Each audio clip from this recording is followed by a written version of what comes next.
So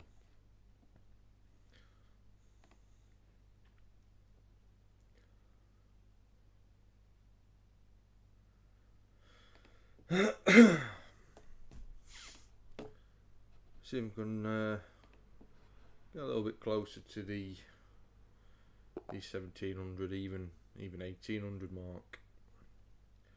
This one we're going to go for probably a Petrov, and after the knight takes here, you can't retake here straight away because you'll lose the knight. So d6 first, and now you can take the pawn, and after the queen comes here, you cut off the pin. Ring the knight back, retake. If he takes your queen, if you don't do it this way, you will end up losing your queen, so you have to do it this way.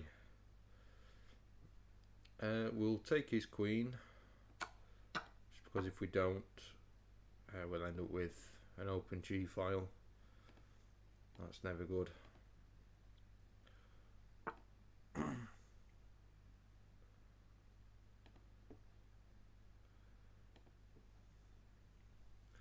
So where does this want to go? Seems a bit of a dodgy move, to be honest. I don't get where this wants to go. Maybe here to attack the bishop. So let's block it off, maybe, or we'll play the knight here. So if he does take the bishop, we're okay. The queens are off, so I'm not worried about not being able to castle. I'm not going to drop a piece just so I can castle. Okay, we've got the open G file anyway, but like I said, the queens are off.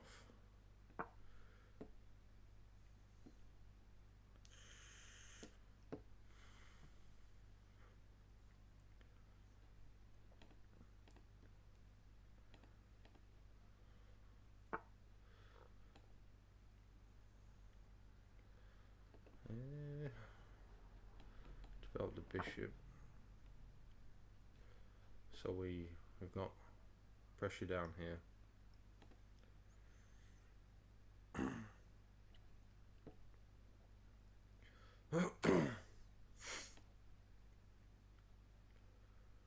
Not too sure what this is doing. Okay, it gives a check, but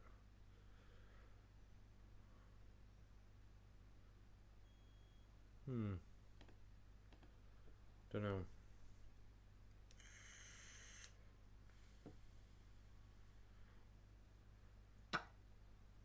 Okay, finally takes the bishop. I've got two attackers here now. He's just letting it go. Is there a better move? He's going to try and castle queenside with the looks of it.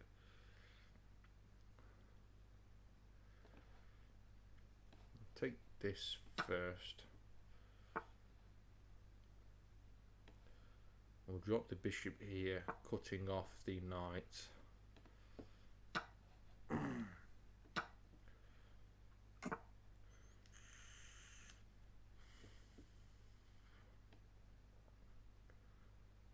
We can start putting pressure down here, I think. The bishop's probably going to come back here. And then we'll come here, pressuring this one. Either that or the rook's coming here. I'm not sure which is better. If this comes here, we'll go here. And then after the bishop, say, comes here, we'll put the bishop there, kicking the rook away. And then there.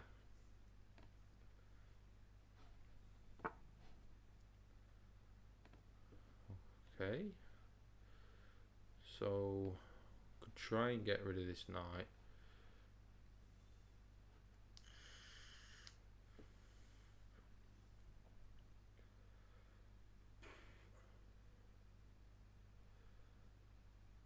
If I come here, the knight takes.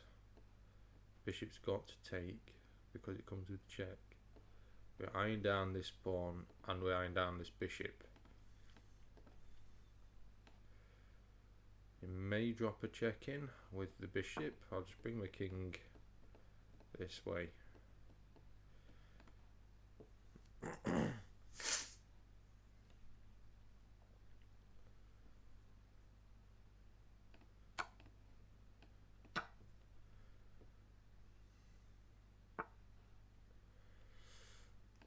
So we'll start eyeing down this pawn here.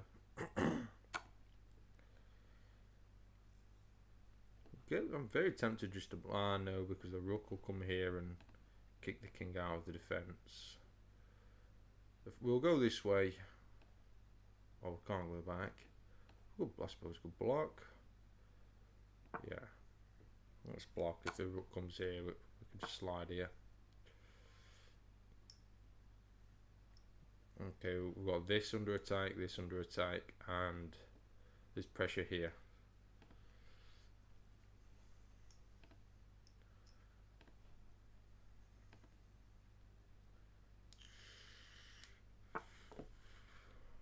It's worth noting, if I take this pawn, the bishop can get trapped with a move like b3 afterwards. So we'll just grab this one. Or I might grab this one. I've got the outside h pawn. I think we'll grab this one first.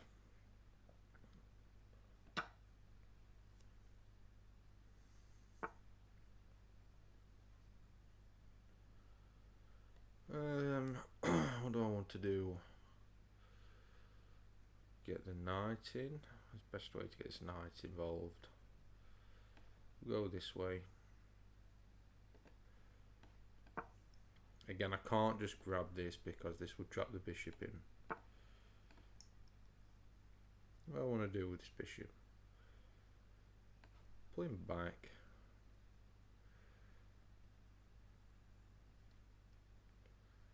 From here, he can get around the board pretty easy.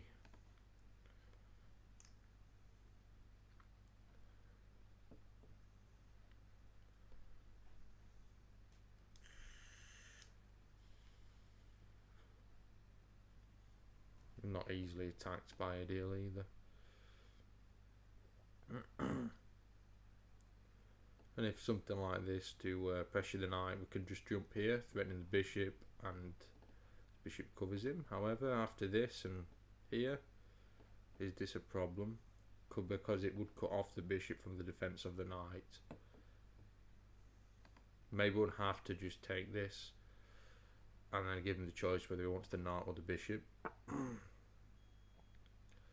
Okay. I don't particularly want to lose the knight. I could add pressure here quite easily.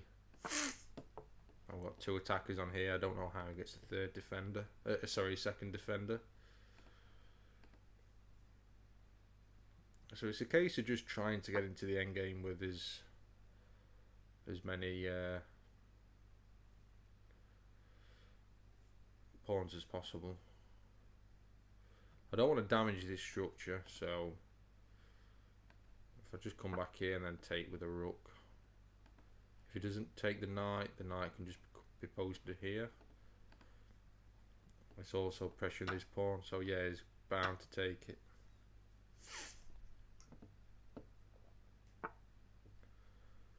So what's the king in the game? See, a move like this is pointless because you'll just block it off. Although I would like to support this rook in the centre of the board. So if we move here, let's say, getting ready to pressure this pawn, we can throw in c5 to stop the king once he comes here taking the rook.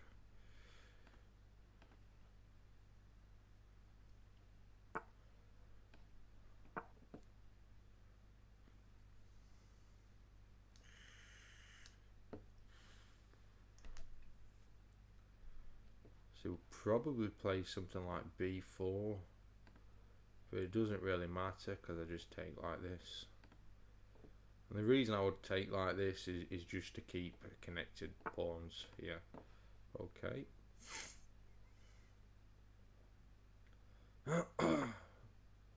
How do you defend this pawn? Like that.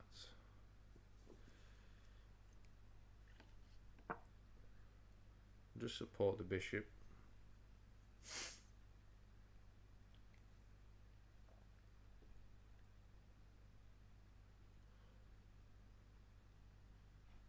this rook's got a hold of this weakness here. So what I don't want to do is after retakes, take, yeah.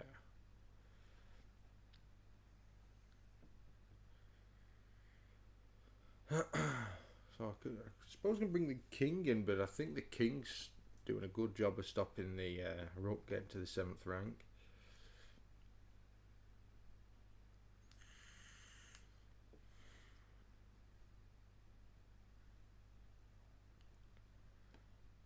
Suppose we can pressure this pawn this way. Again, if takes with the pawn. And I'm going to take this way, like I said.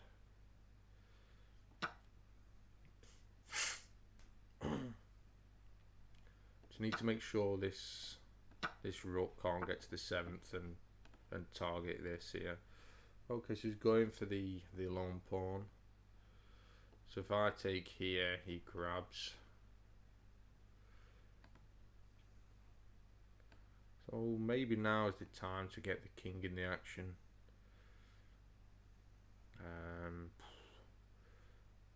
Again, how do I stop the rook from coming here?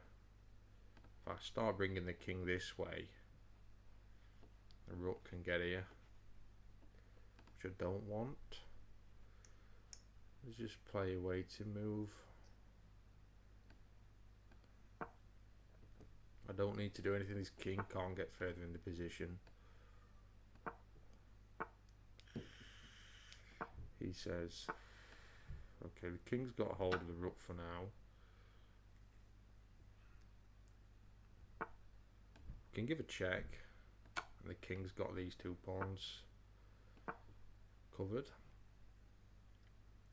This pawn's got this covered, and if the rook decides to do something fancy, the king will keep hold of the rook. So I want to push these 2 past pawns now. Again, this rook wants to come here, so there we go. And on the next move, the pawn will come here and support this pawn. So you're going to try and get in that way. Okay.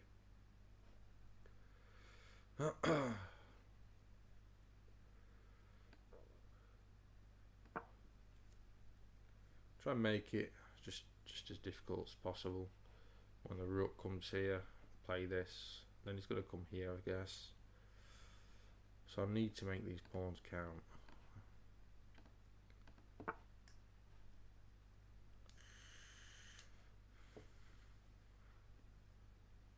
Suppose there's no difference to this, so we'll just carry on like this.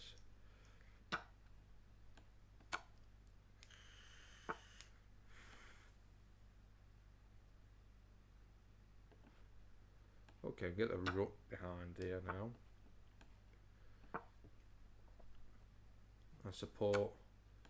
There we go.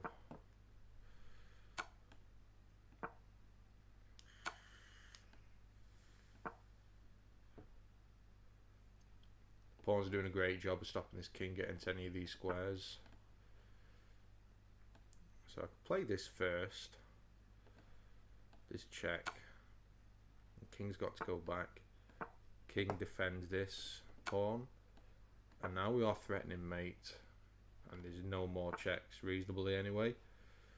Okay, he's just going to play here and block.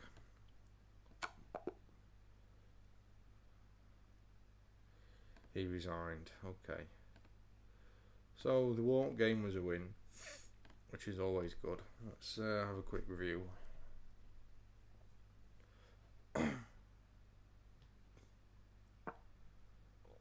Not too bad, 85%. Blunder and 2 mistakes.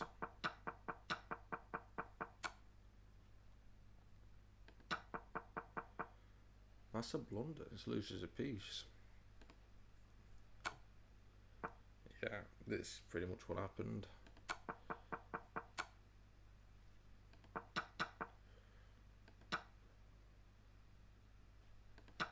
So it prefers the rook taken, and because it's got this threat, it discovered attack to the rook, and yeah, you'd have to move one of these. You'd have to react here.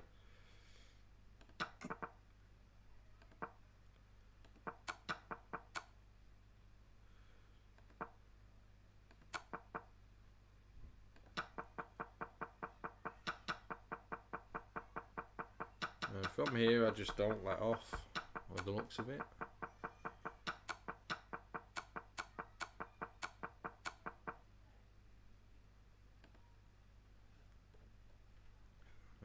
It might threaten to win material, but if he takes, it's just mate. Okay, that's game one.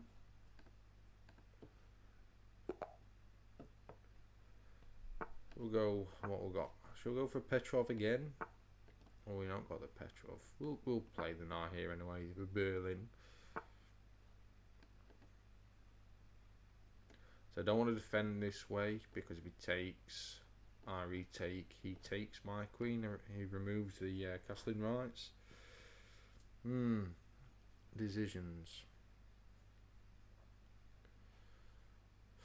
We'll just take now. He plays the pawn here. I've got to pin the pawn to the king, I think. I don't like. I'm not a fan of this, but I am threatening this. Like this. There we go. So we get to win the bishop here. Okay, he gets the pawn, but sorry, he gets the knight. This is a strong bishop. Oh, maybe not. This is pinned, by the way. So we remove this knight, covers this square from this sort of sacrifice. The bishop sacrifice in here on f7.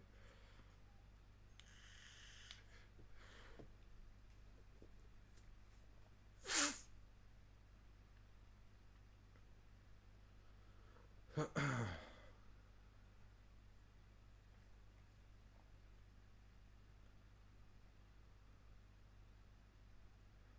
I think we ought to be working towards castling. If the knight takes, this would lose a piece because I would take the knight, and after whichever retakes, I'd pick the bishop up.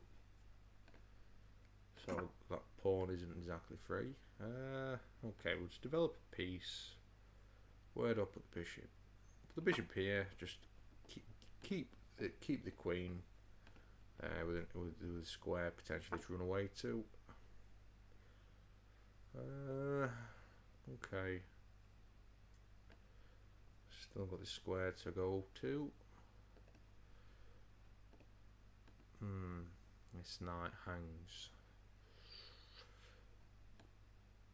Not quite. Takes. I take the bishop. Definitely behind on development here, which is not good.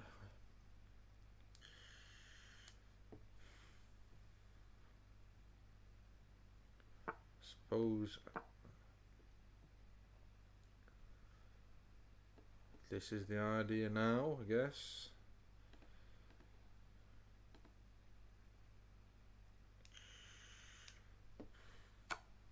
There's the bishop sacrifice. I like this move.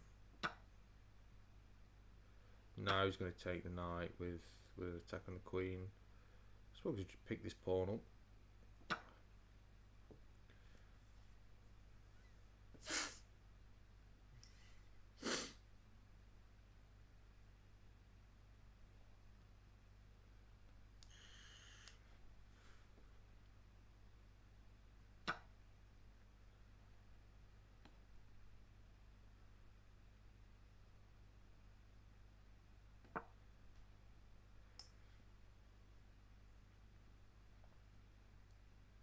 So I have got the runaway square.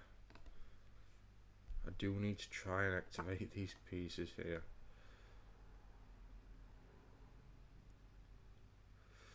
I'm not liking the look of this. I have to take because the king's kind of stuck defending it. This taking here is going to come with check. I'm just going to slide here like this. So his threat is very obvious, and it's a good threat.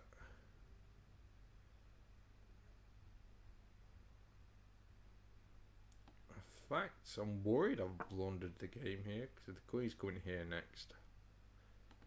Oh, the knight. Now I suppose I'd just take the knight, wouldn't I? But then this I can't take this knight.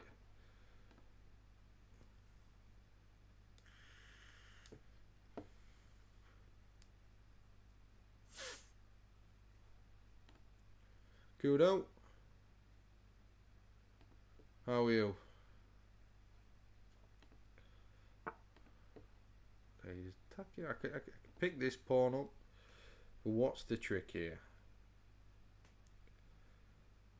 What's the trick? I really would like to start developing these pieces.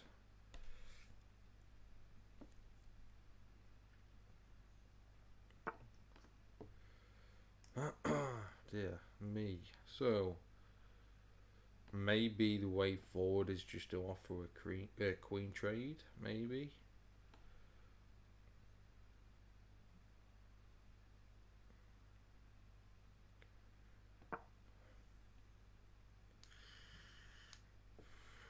Get some pressure off the king. This king is a little bit vulnerable.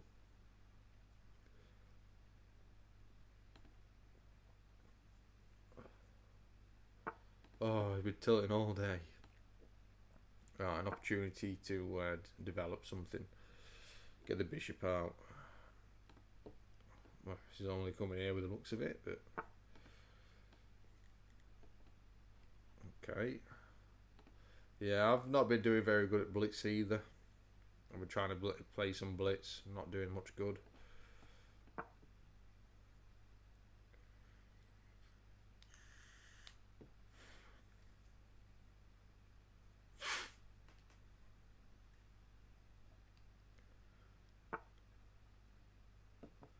What's the crack? Does he want this? Let's just develop a piece.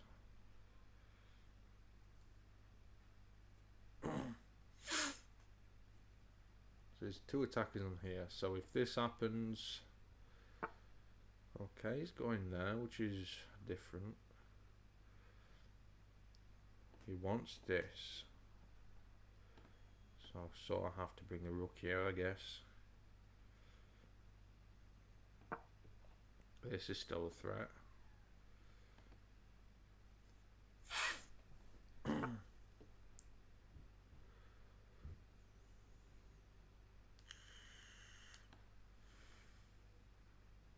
So that unloads an attack on the knight, which I suppose could take here, but then the rook's coming here.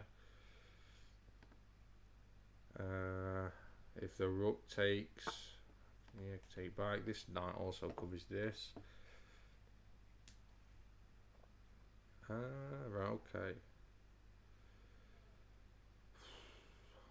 So, what about the knight here pressuring f2?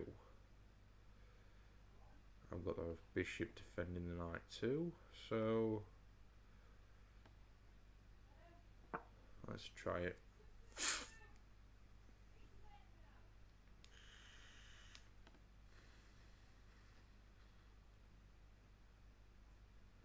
I need to check that game out, Kudo.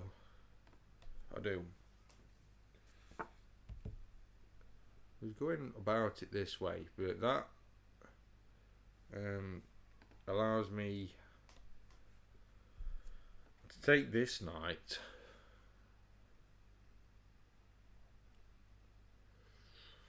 And then I've got the check afterwards. Okay. This could win a pawn. Or do I take the queen? Instead of winning a pawn, I could triple those pawns up. And win a pawn anyway. Yeah, screw it. With a tempo on the rook as well. Okay, we'll like this.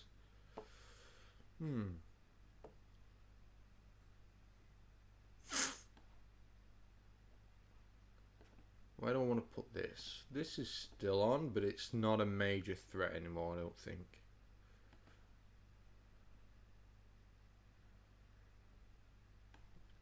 I'm going to bring the bishop back here.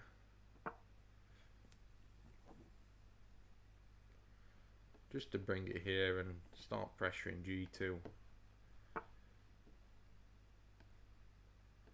Suppose the knight can come here, which is nasty. I best cover it up.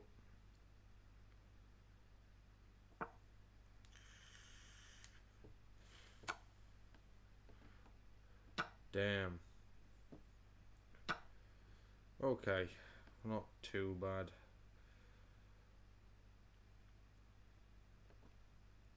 Best start and sort myself out.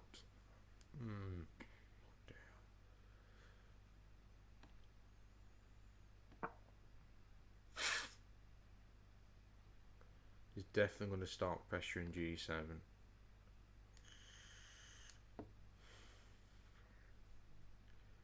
Okay, he's got a rook for a piece, but the state of my structure is a lot better.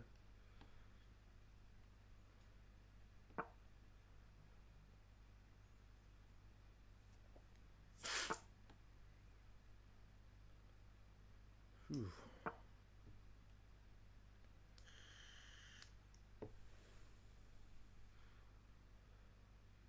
Let's see if there's a lazy move.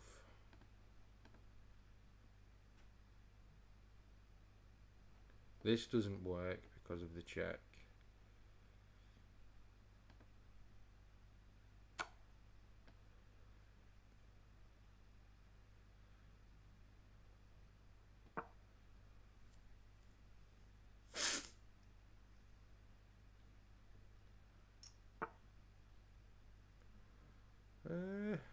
Okay.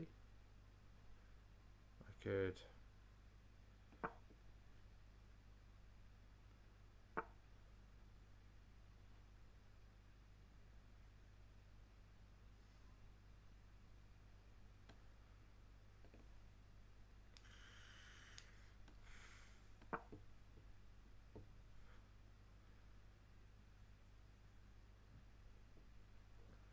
Need to start to speed up a little bit.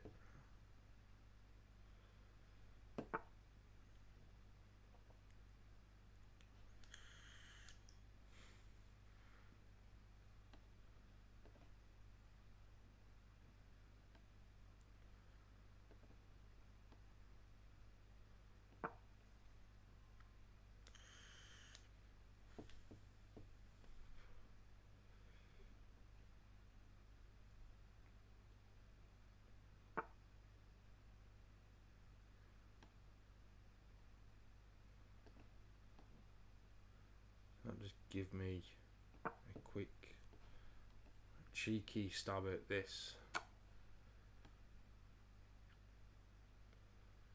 Oh dear, this is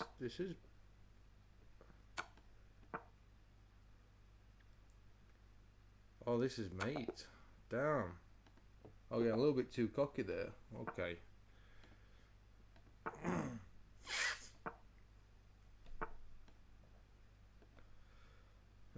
Let's play bishop first. Let's just take here.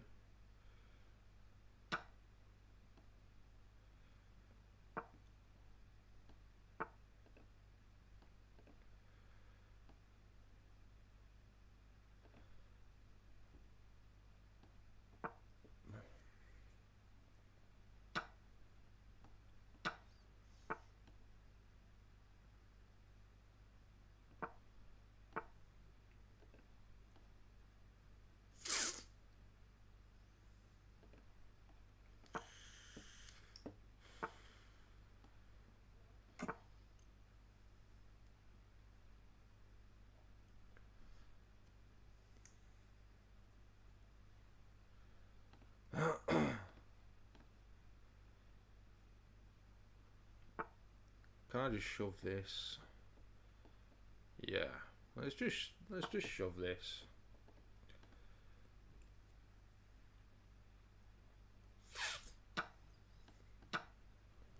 Nice. Centre pawns for it.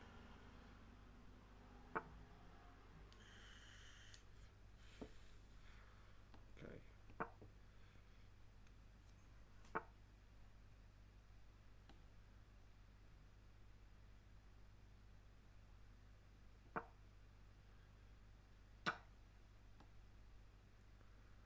Suppose that removes the defender. Cocked up there.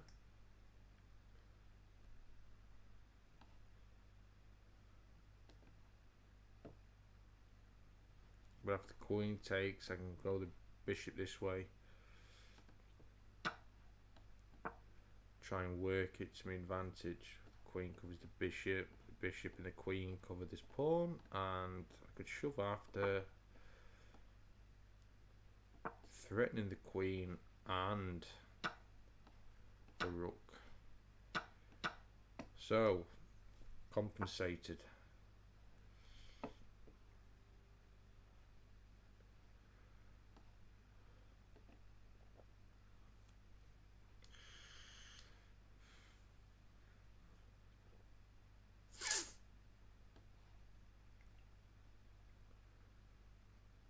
Play the bishop here, just threaten this. Start putting pressure down here. Yeah, let's open this up. Let's open it up.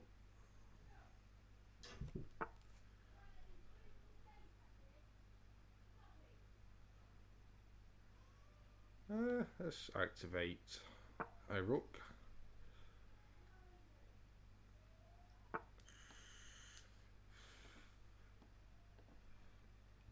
Activate another rook. And that's taken away from the king.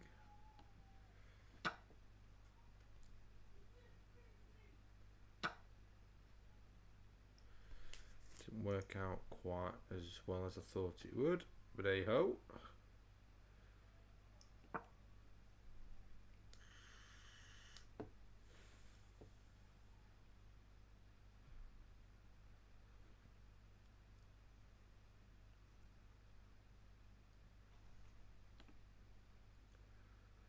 I'll check it straight after this Kudo.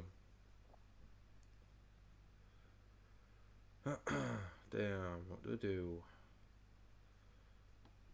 Screw it. Just take the rook.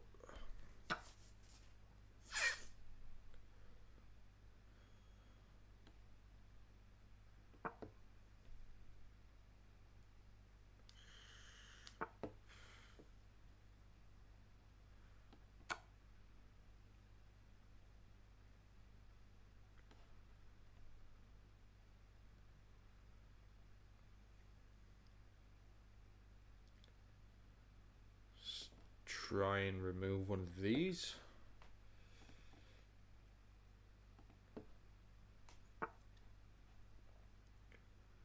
Is this? Don't do a deal, but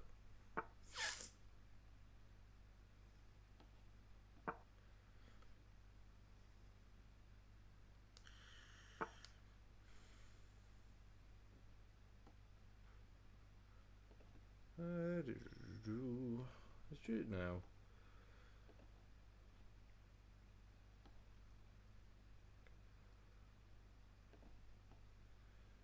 Bring the king. Bring the king.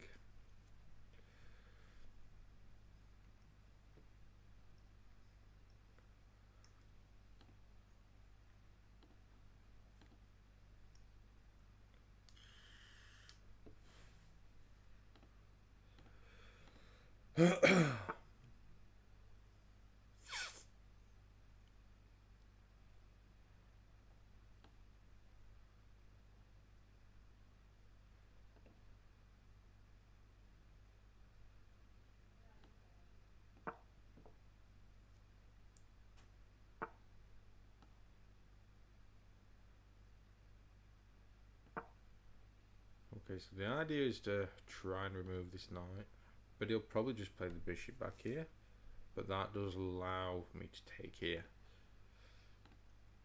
So it's almost like a skewering the bishop to the pawn. Also threatening this, and I will happily take if I can. Where's the king want to go? No, blocks it off. Well played.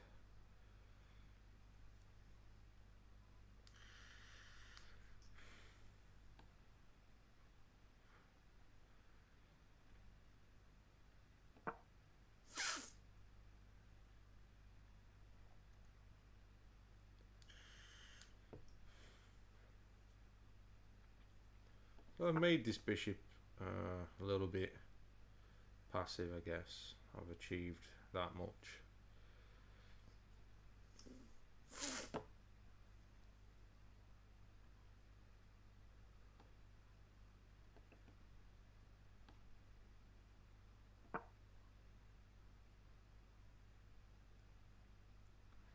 Do need to be very careful of this.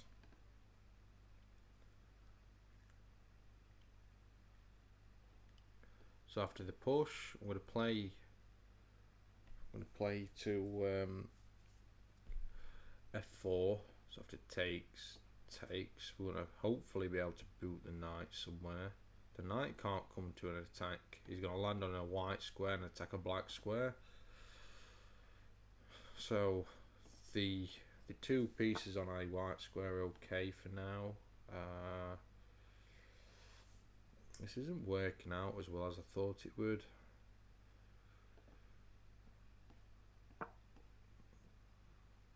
I definitely need to get the king more towards the centre. Even try and create my own pass pawn over here.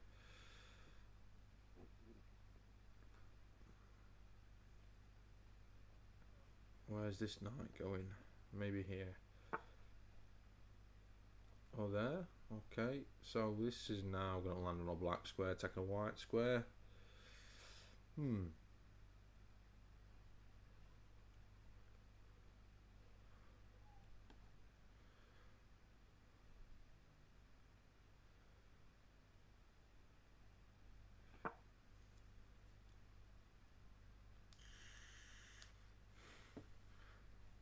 This just stops the knight being able to come here.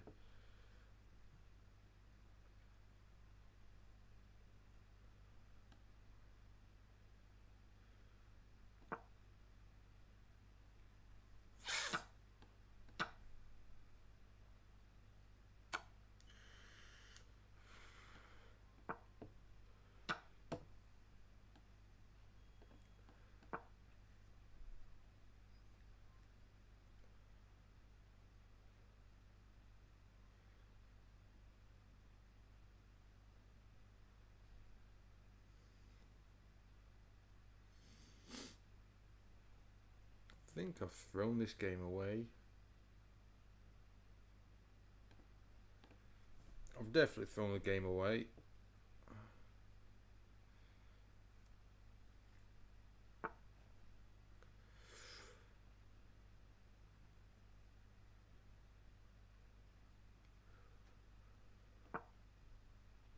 Now we're going to see this push. No, not quite yet.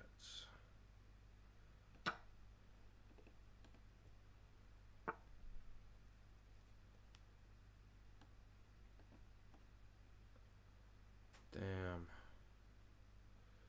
What to do?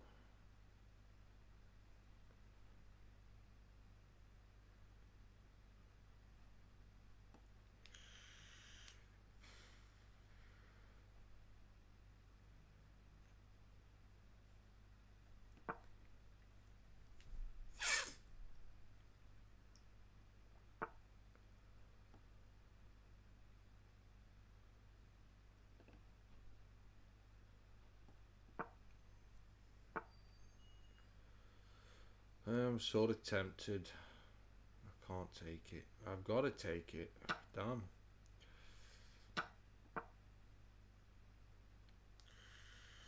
The bishop just needs to come here to cover this square and it's game over. So that's a fact. What I'm going to try and cover up now. There we go.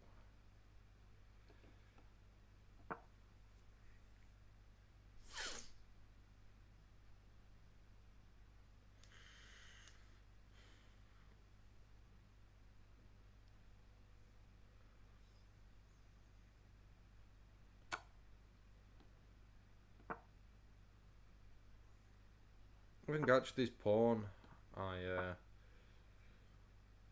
believe I'll be okay.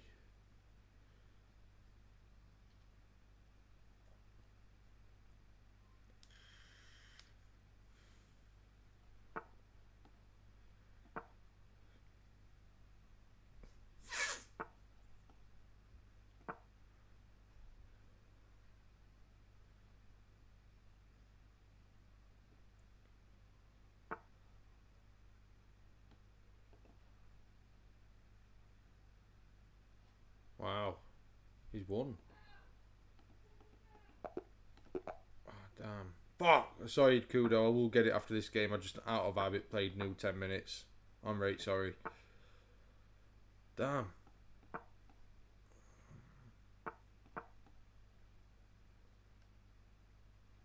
The bishop to b3, play the knight to e2. Okay, we're okay.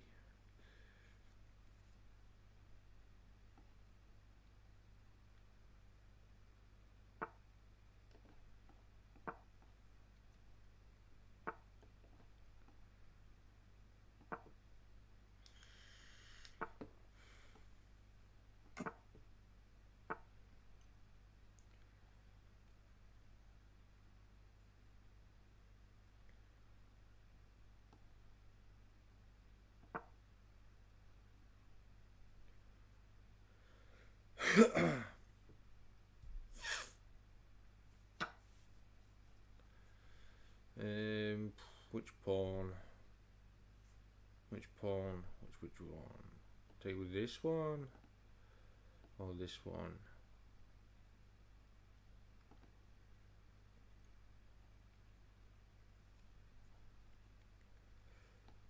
Take with this one.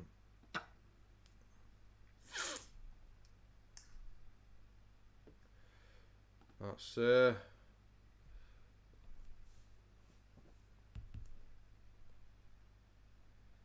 what's the difference between G takes H4? Sorry, Kudo, I'm gonna just load chat up on my phone so I can get you then. Sorry, buddy. I'm just being I'm not weird today. There we go. In what position? What was the difference? Sorry. What's the difference between G takes F4 and... Right, Mitsu, how are you?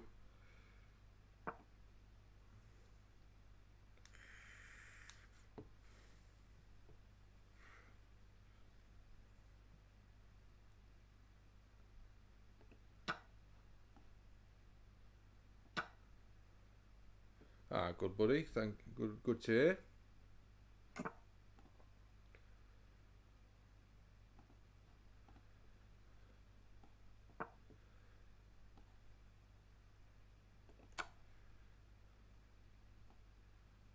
Block this. No, I don't want to. I don't want to. There is a queen pin. There is a queen pin. I've just seen it. Just seen it. But maybe I should have just blocked. That'd have been a lot better.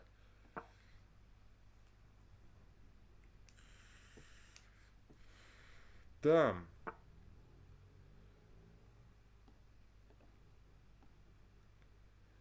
So I'm going to just start marching up here now.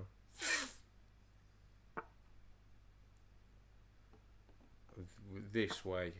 Just to try and open this. There we go, we're open now. We're open for business.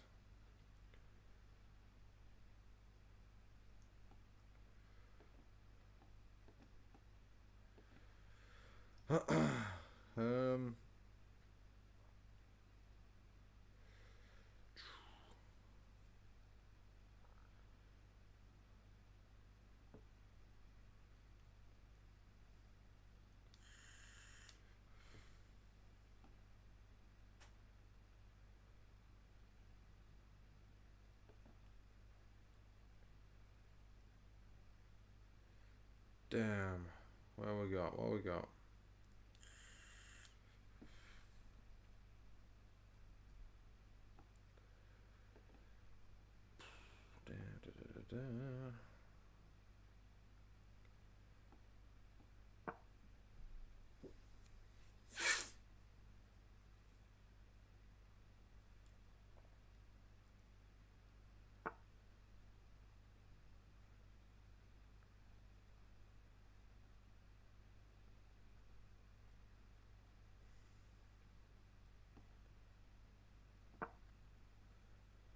I'm inviting this.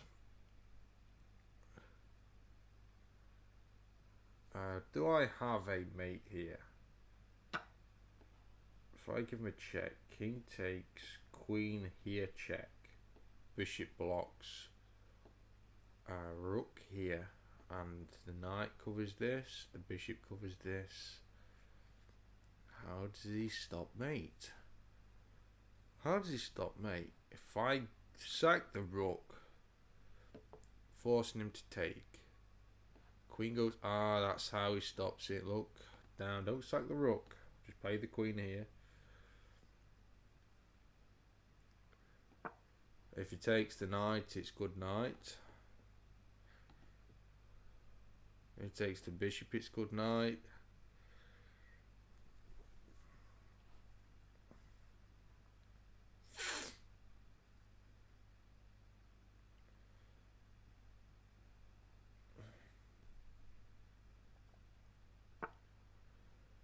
There's what we was hoping to see.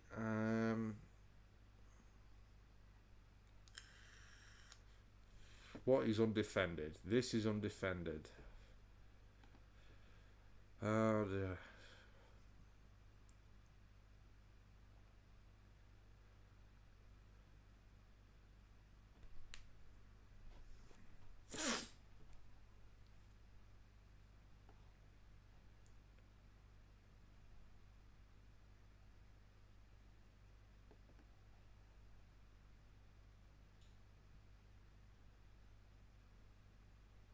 Do I have this? If you take the queen, take this queen that picks the rook up, then drop the rook here. No, because the bishop can't get through here yet. So let's just play the knight, queen back.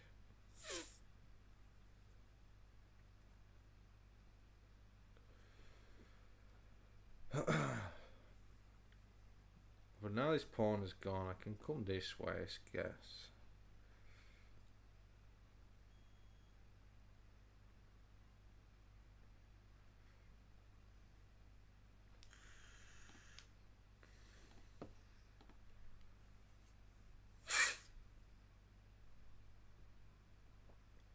What have you been up to today, Mitsu?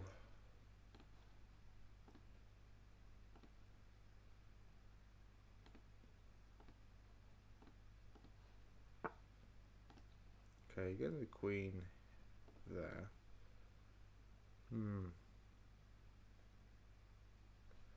Suppose I could put the rook here. Still keeping the threat. As defended by the queen, and put the queen this way. And ask the question again, how do you stop mate? After the queen comes here. So now we put the queen here. We're threatening mate again, and this knight is undefended.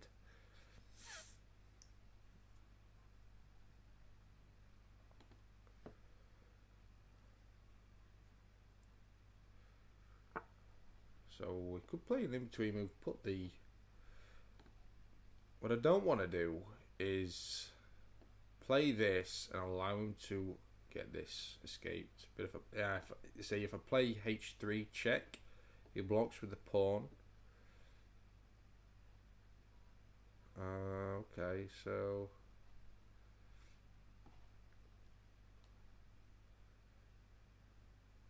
He's not quite threatening anything himself because the rook and knight's got this covered.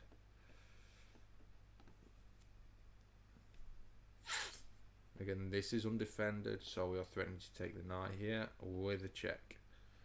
And the rook is going to slide over here.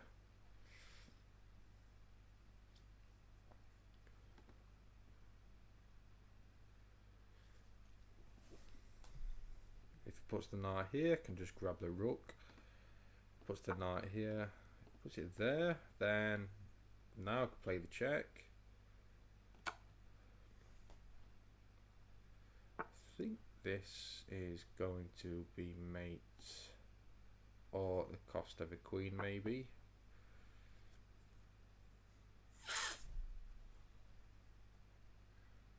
You could play this, no.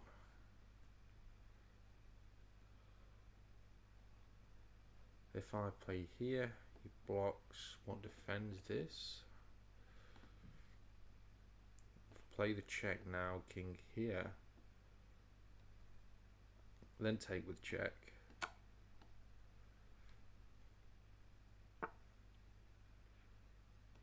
And now the bishop covers this square with the queen. And I think that's good night.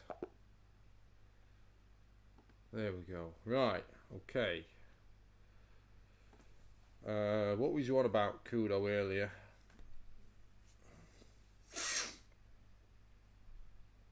What's the difference between G takes F4 and G takes H4?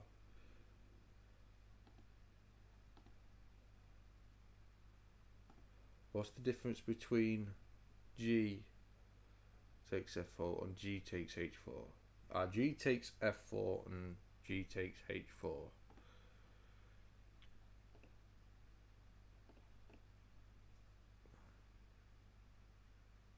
Don't get you, Kudo.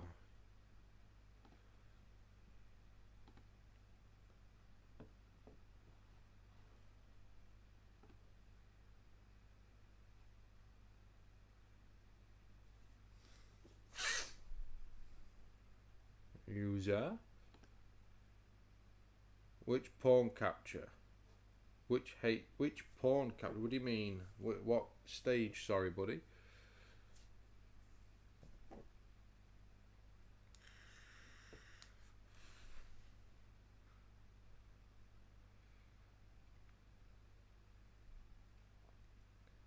Other endgame. In this game or the previous game?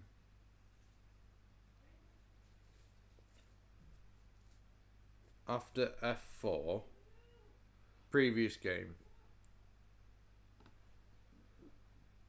the one I lost.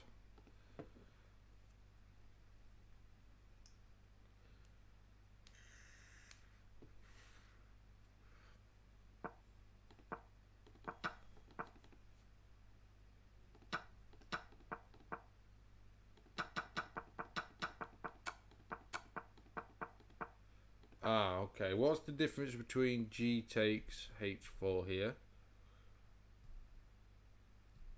After F4. After F4.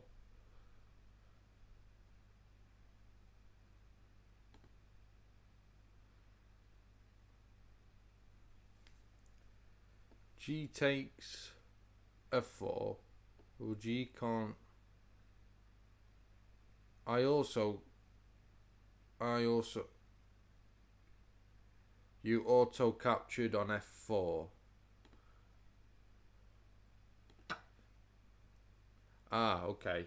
What I was trying to do, I was trying to get rid of this knight. But I guess I would have got a pass pawn. Yeah. It's the pass pawn, isn't it? I should have played for the pass pawn. Yeah.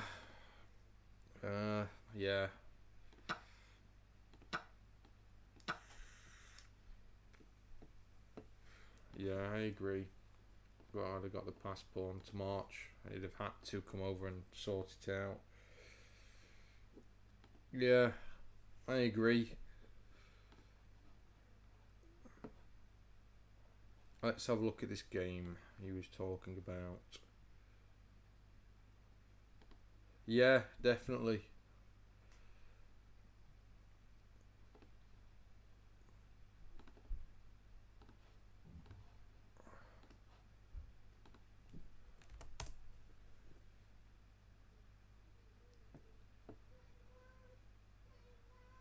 The last two moves was also in this game with yours.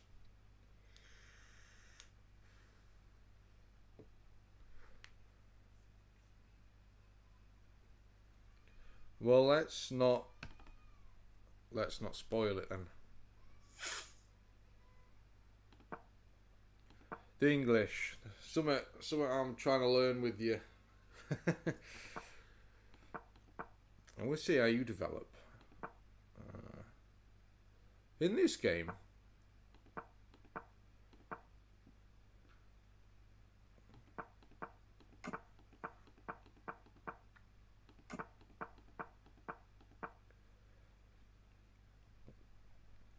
Kudo, I get mixed up here. Why do you push again instead of taking? I forget. If you don't mind explaining it quick.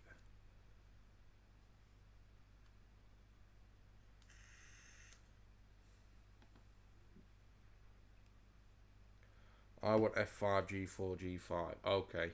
Yep. Yep. Yep, I remember. That's just rung an alarm bell, I remember.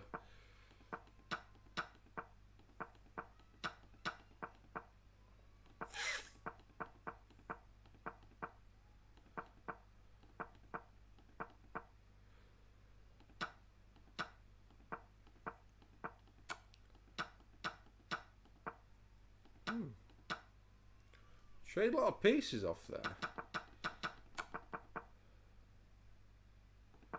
So what was the cockle? You threaten the rook moves. You play H4. He plays the check. Why do you take with the rook? Why don't you just move the king? If you move the king...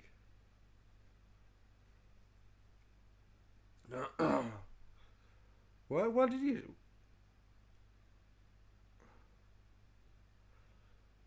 I miss Queen C5. Oh, okay. You missed this. It's a force, isn't it? It's forced.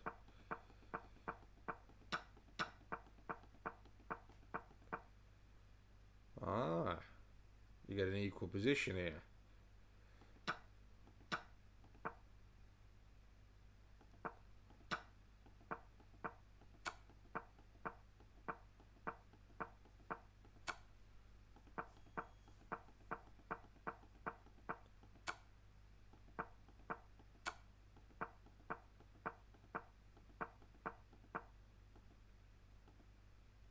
Yeah.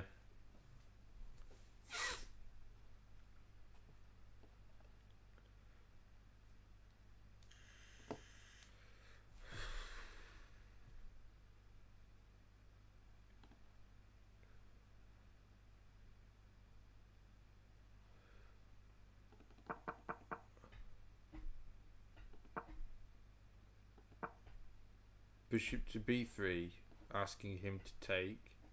Does it take? He goes to b1. And then you play rook to c7. Well, why did he resign? Who resigned?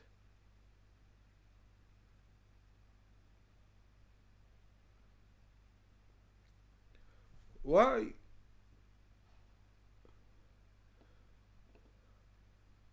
I'm going to say, I thought you said you got crushed. You didn't get crushed. You've won. I thought you lost the game. I was like, okay, whatever he takes the bishop with. I get you, because this is your threat. So even if he takes the bishop, you're here. Check, and you're forcing the rook to take. You take back with the queen. And mate, because, yeah. So when I see this position, I was like, why the hell have you been crushed? Yeah, that is brilliant. Let's have a look in the review. I want to see the explanation marks. Haha.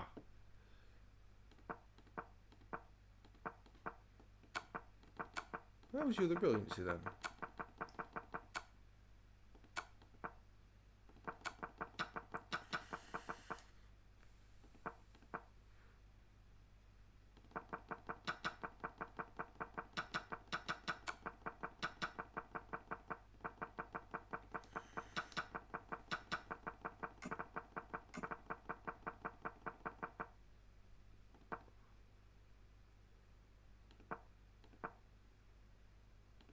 Ah, so there's your brilliant move, and then there's your next brilliant move. It is.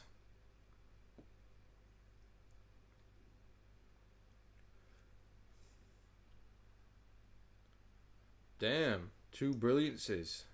One after the other. That is some feat. Now we'll go for English.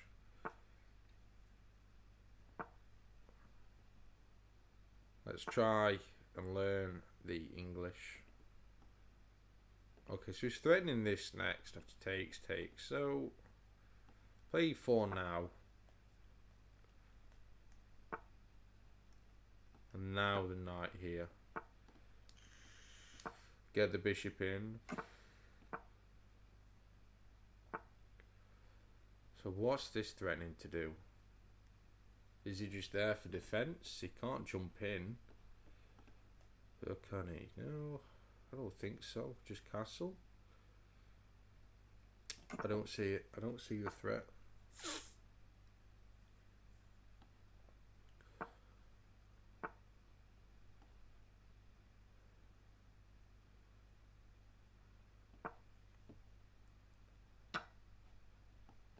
Take the bish. There we go. Take this bish. Take this knight. Oh, should I take with a rook? Take with the knight.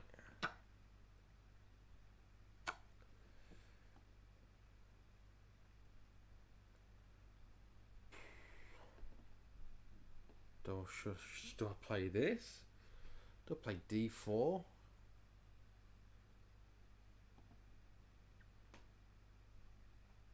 Let's play d4 and then b4.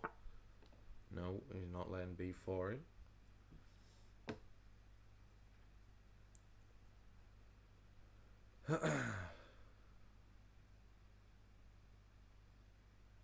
Could threaten mate.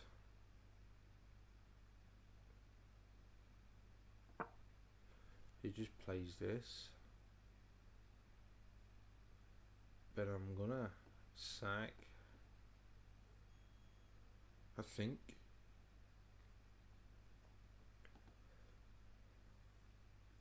Do I sack? Do I sack the knight?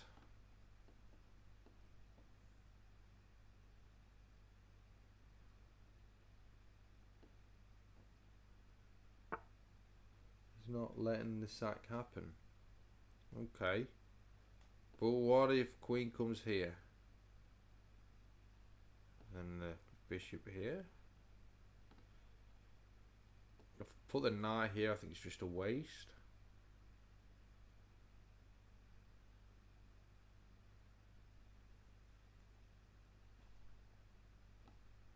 How does this stop mate?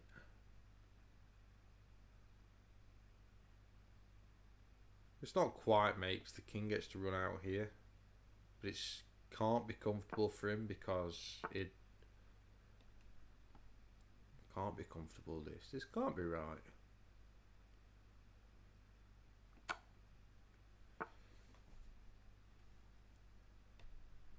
Play the bishop here. Let's try it, I guess.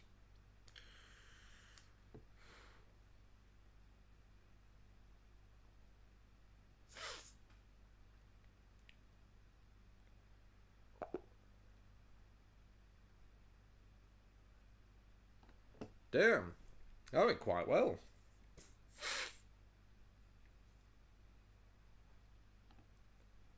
That went well. Wow, we only played with 59% accuracy. No brilliances though. I want to see if that sack would work. Are we preferring? I think the knight takes here, because then we just say to the bishop, "What the hell are you doing?" Yeah, the bishop's like just sat here all. The knight can move, open this up later. Okay, I agree. Okay, he wants the knight to take. Yeah, d4.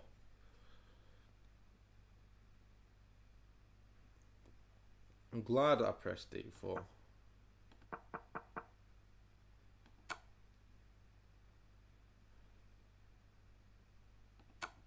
What would have happened if here he played g6? I would have sacrificed the knight or the bishop here.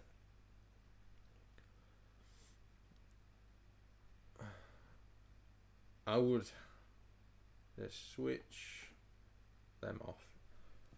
What I sack here? Because I was looking at sacking this or this. If I sack the knight, it comes with no additional threat, and you can swap off a rook, and I don't see the forced sequence here. It doesn't have to take the knight.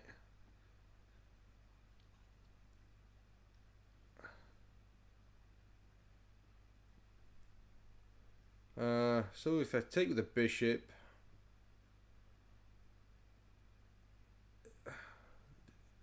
this rook can't take here with check, and I'm threatening mate here. So to stop mate, I think I'd have to retake, and then I'd take with the knight, then I'm threatening here. So maybe sack with the bishop. Let's switch feedback back on. I think I'd sack the bishop. I would definitely. Yes, there we go. I was definitely going to sack a piece. That would have been a brilliancy. That would have been the brilliancy. Because after he stops mates, I'll threaten another mate here. And I don't think he can stop it. Okay, if he played the queen here to stop mate. No, he couldn't do, because the rook would have took. So he wouldn't be able to stop mate. That'd have been it.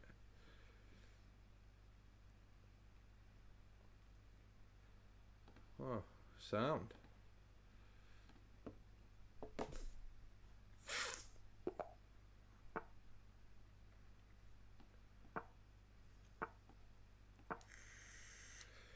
In the Petrov, if he takes, play d6 first. Yes, Kudo. Attacking mode activated. You know you can attack. And now it's safe to take on e4. After, okay, you usually see the queen come to e2.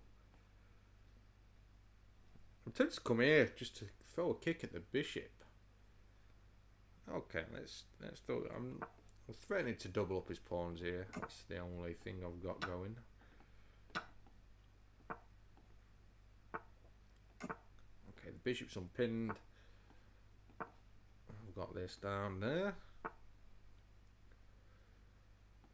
Play the. Let's just play the bishop here.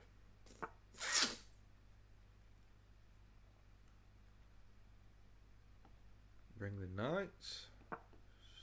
Some pressure here now. Damn, I cocked up there quite a bit. You silly sausage. Okay, if we're going to drop a piece, we'll drop it doing it this way.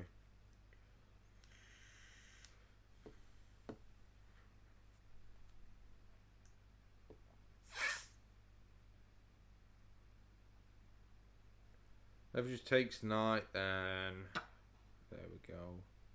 We have a biter. Let's remove this.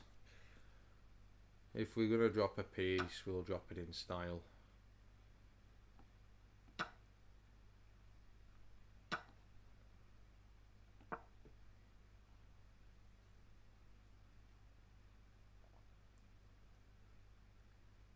It just has to bring the queen here to g4, and it just stops everything, I guess. Yeah, it just stops everything. I've got nothing else to do. The rook's coming in here. I'm going to have to stop it. You'd probably even... They're not quite yet, because the queen's here. Just take it.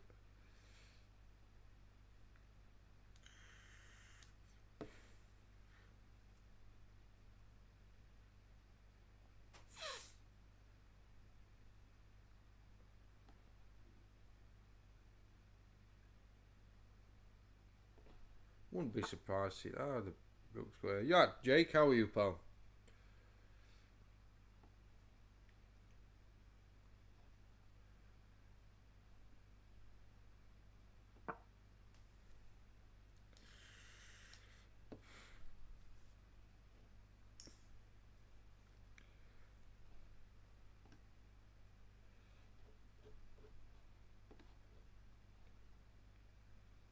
Not too bad. Shit. Not too bad. Cocked up early on in this one. Well, no, not too bad.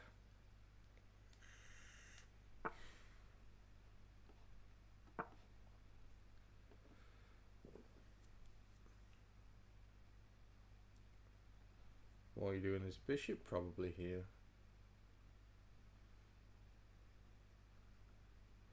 Yeah, I'm getting there. Just starting to untilt a little bit now. We're getting there. We're slowly getting there.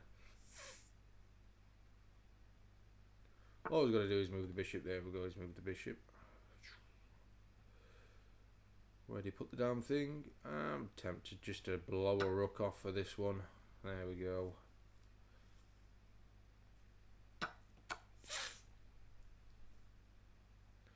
Ah, I wish. I doubt it. It'd be nice.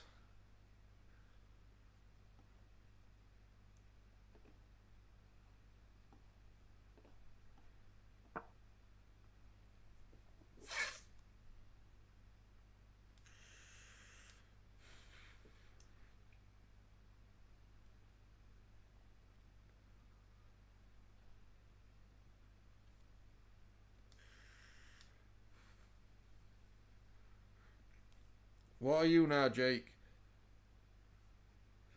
Brilliant. Fantastic.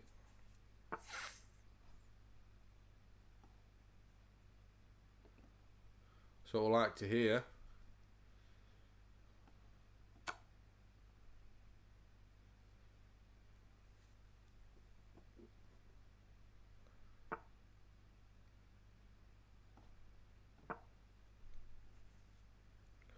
Nice. Brilliant. Rooting for you to get to 1,000. We get to 1,000. We'll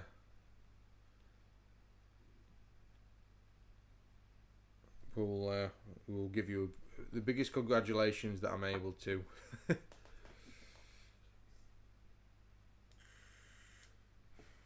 queen's just gonna come here, surely.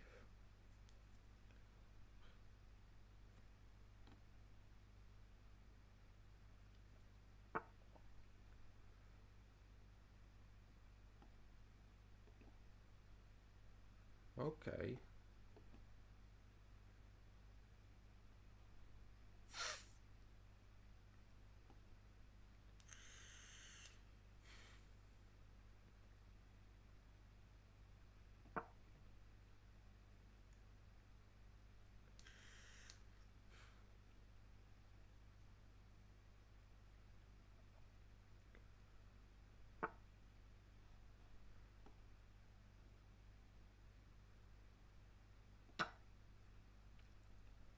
What's he doing? Okay.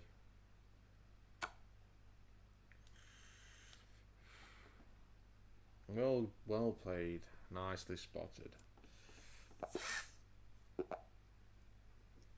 You'll get there, Jake. You will. I'm learning the English, so I'm going to keep playing the English as white.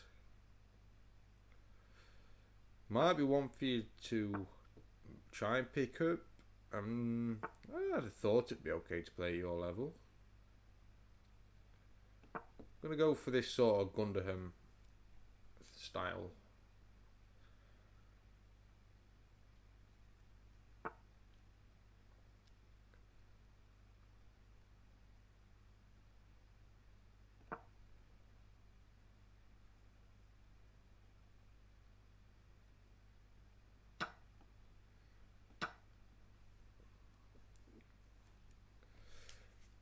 I've been recently finding new ways to deal with the pins on the knights and the king queen. Yeah, they are horrible, and at your level, if you can deal with them and even put the threat out there yourself, they're a definite help.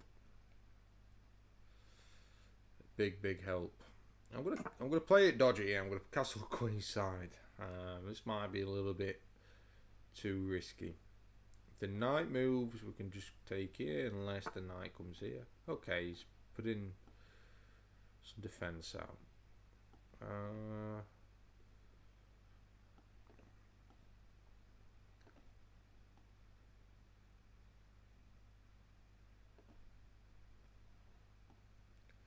get the king to a little bit more safety. Alright, Ryan, how are you, pal?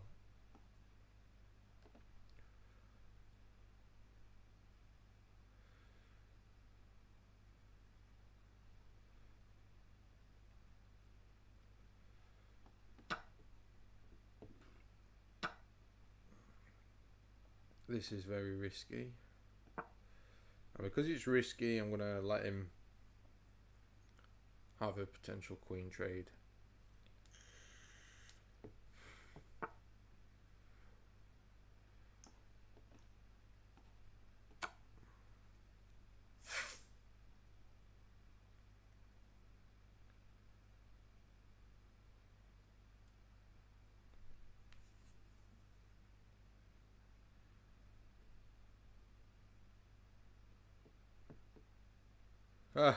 Slipped to a pub.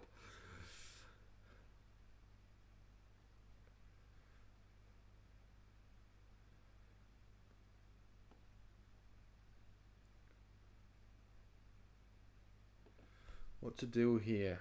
Okay, he really wants to push this.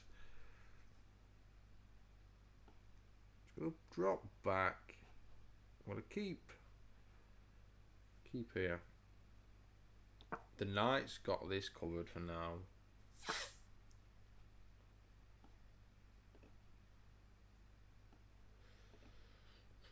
Ooh. Okay, we can offer the swap.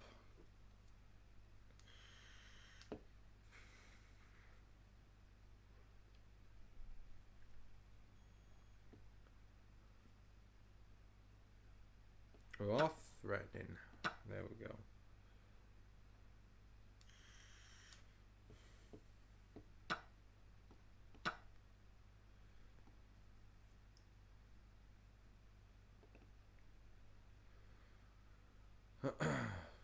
This knight is pinned for now. Ooh, okay.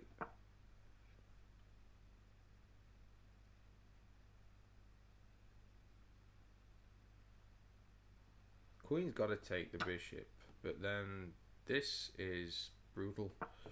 Kablah! You can resign. See this pin, Jake? That bishop was for the king to take. Now let's try and jump on it. Try and jump on this.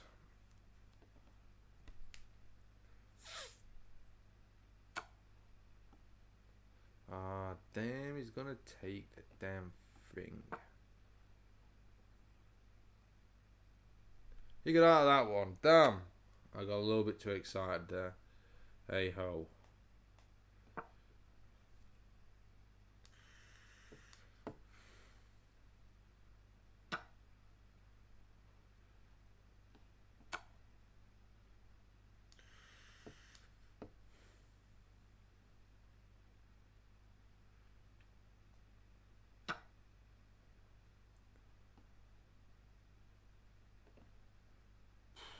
Damn, you fuckhead. Right, don't take any notice of this one, Jake.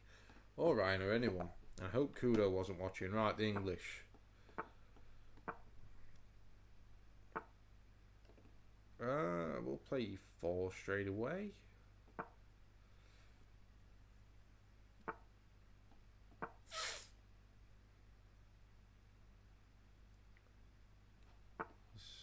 It is known for the bishop to sometimes sack here.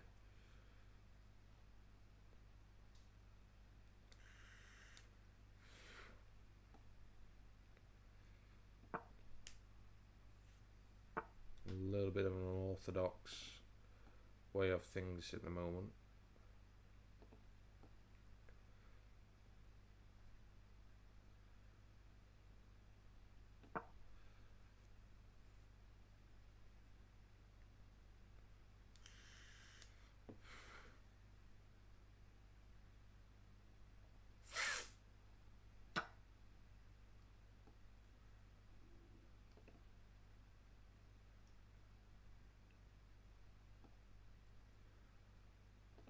Take with this.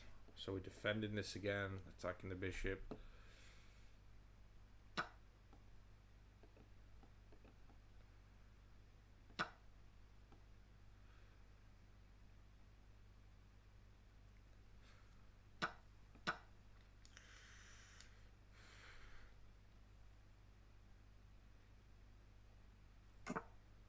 Give him a cheeky check. No, let's not. Just castle out of the garbage.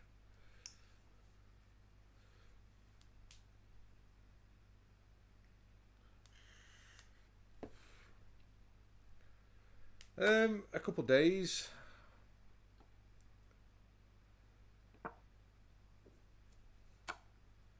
Oh, damn you. Nasty, nasty, nasty. Shit. Fuck me. Yeah, I'm still getting used to English, Jake. A couple days.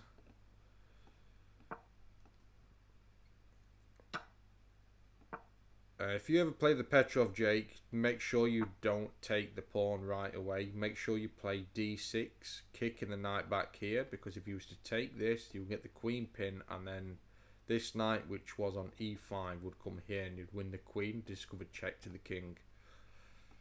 So only after the knight moves back can you retake the pawn. That's a new one. Let's pin the knight.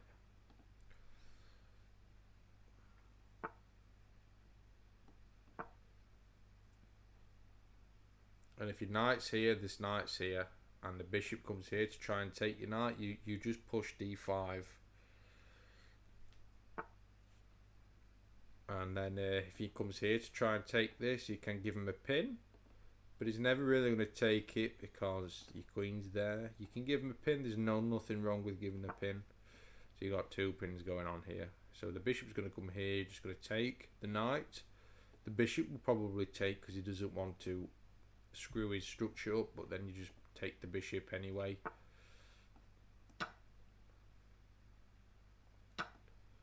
Okay, so he did ruin his structure. Okay, let's castle.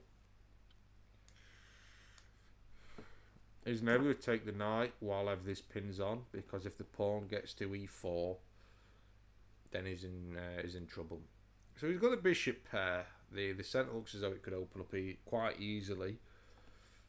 So for this reason, I am going to take this bishop here. And after the queen takes, I'm going to take the knight, and that opens up the g file. Okay, develop the knight or develop the... Let's get the queen in the action. We'll get the queen here. But what does he do then? Just develop the knight. Or open it. Just develop... Yeah, develop the knight, screw it.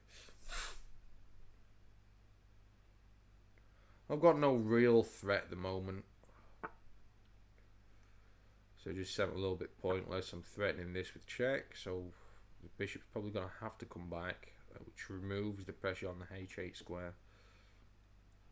Wouldn't be surprised if we've seen this rook come here, but then this is nasty.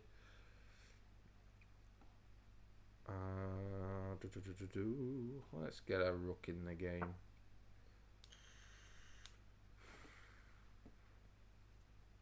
So this queen's going to be sat babysitting there, so we might see the rook come to e1. Oh, okay. So he wants to do this sort of stuff. Okay. Just got to shut it down with the knight to g6.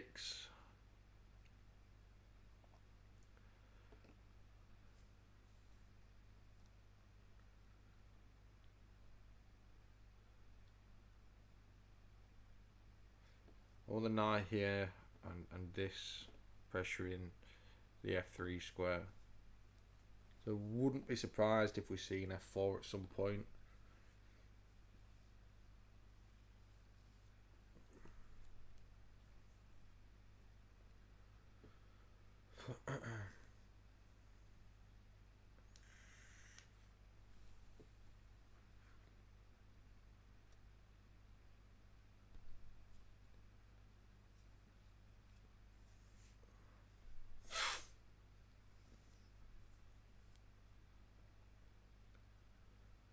Oh dear me, what's he gonna do? What's his plan?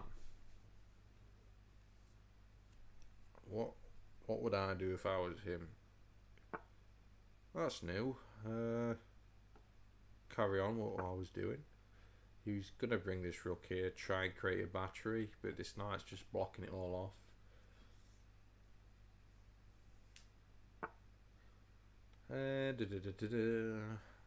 We can't move the knight now, it's sort of pinned, but we can harass this.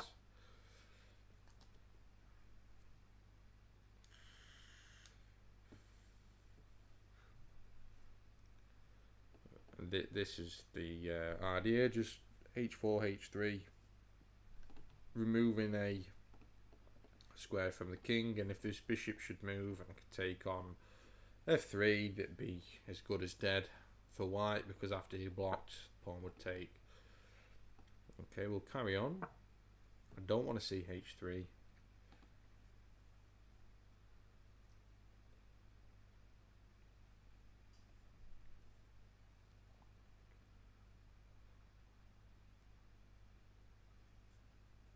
It is tempting just to double up here to take this.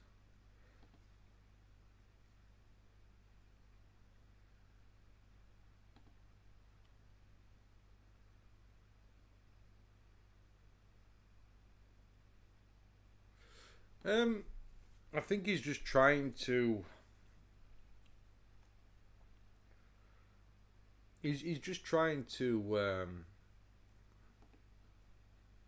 create threats. The thing is, he can't put the bishop here to create pressure here because the queen would take. And if I get this moving h3, then it's very dangerous for white, because h3 would cut off an escape square for the king and take whatever blocks the check from this. Especially if there's a rook on g1, the king's got nowhere to move.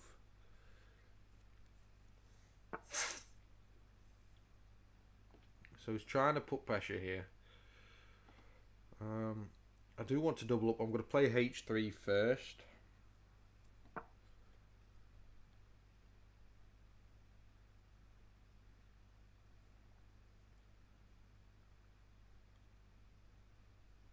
I can't do this because the rook will just take with check. The knight's not going to move unless somehow he gets this in.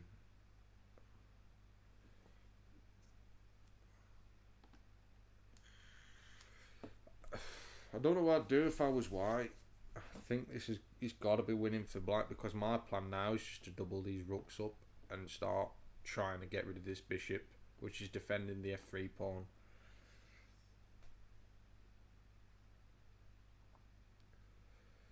So he takes. So he does that. See, this is a problem now. I think I can actually play the knight here because the rook's here. I can play the knight here. It forks this. It forks this. It even threatens to get rid of the bishop anyway, for the queen to take here. If he took here, I just take back. The queen can't jump in. The rook can't jump in. So yeah, this makes a lot of sense now. That's brutal, if you ask me. It's a massive attack on everything. So pawn looked free, but it turns out it wasn't. Although, if he plays back here, I would just take the rook with the queen, I think, and I have to, he retook, then take the queen, and then I've got this sort of stuff later on. Because if he plays back here and I take the queen immediately, I suppose now just get both rooks. Now just take the queen. You just take the queen immediately. I don't know what I'm being silly for. So I don't know what this queen's got to do. He's got to move. He's probably going to move the queen. His best option. But then immediately I'm just going to take this bishop with a threat on this rook. And this also covers the g3 square, so the rook can't jump in the defence. So to be honest, yeah, The best case scenario for me is if this queen comes down here onto a black square.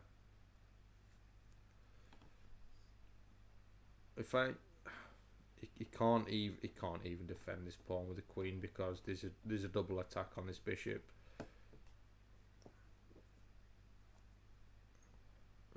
There's literally nothing for white to do here. It's a position that he might as well just resign in.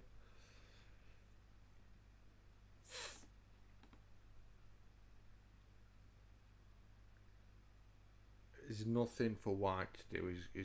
I mean, he could sack the rook. The queen comes here, threatens mate here. I'm still attacking the queen. The queen can't jump in the defense of g2. So if the only check he's got, or the only two checks he's got, just costs him the game anyway.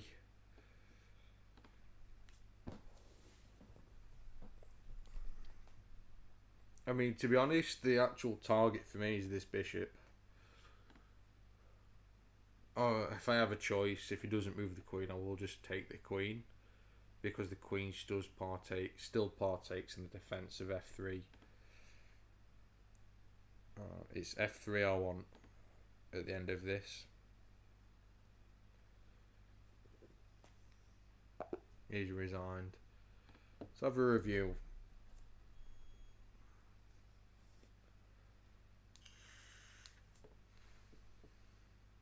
See, while he had this battery on the g7 pawn, the knight was stuck here.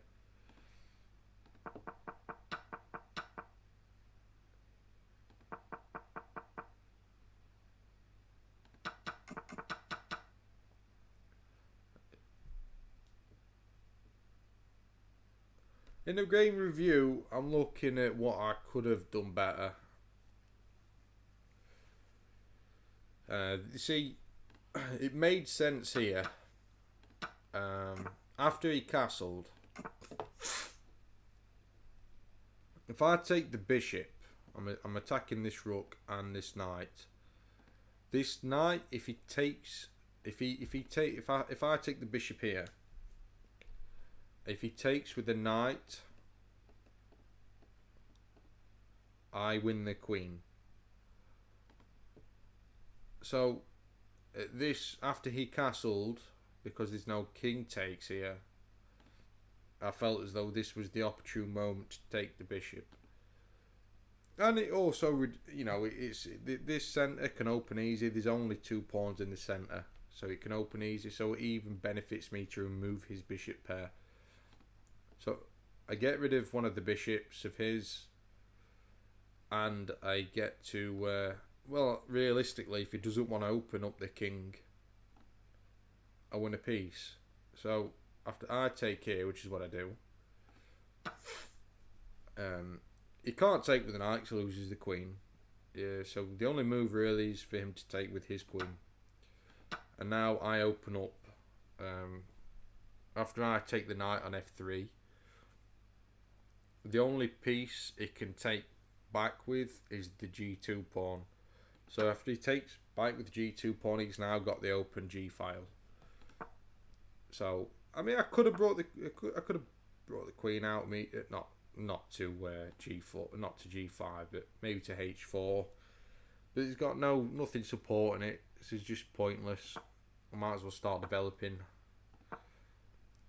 I did think that the knight to g6 could have been better, but hey ho, that's what I did.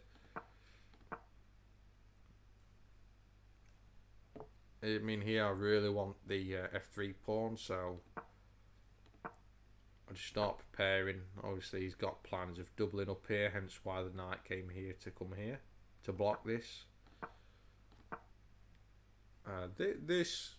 This idea of mine, okay, it's a mistake. What can I do better here?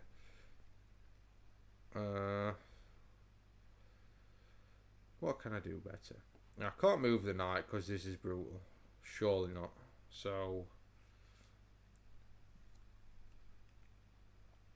maybe start doubling up on the e file with the rooks.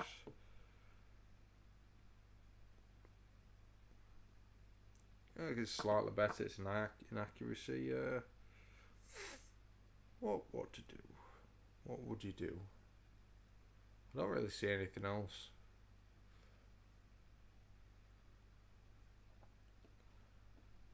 Does he want me to take the bishop and then play the knight here?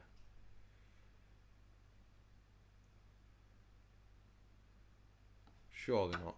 No, good. I'm glad. I don't see anything better than what I played. I mean, I played h5 to be able to get the pawn on h3. Okay, let's see what Stockfish wants. So what to do with the rook? Where the hell do you want the rook? There? Okay, fair enough. So I've got h3 and this is the blunder. You see, I cannot move this knight, Jake. I cannot move this knight because it's blocking the rooks from taking on g7.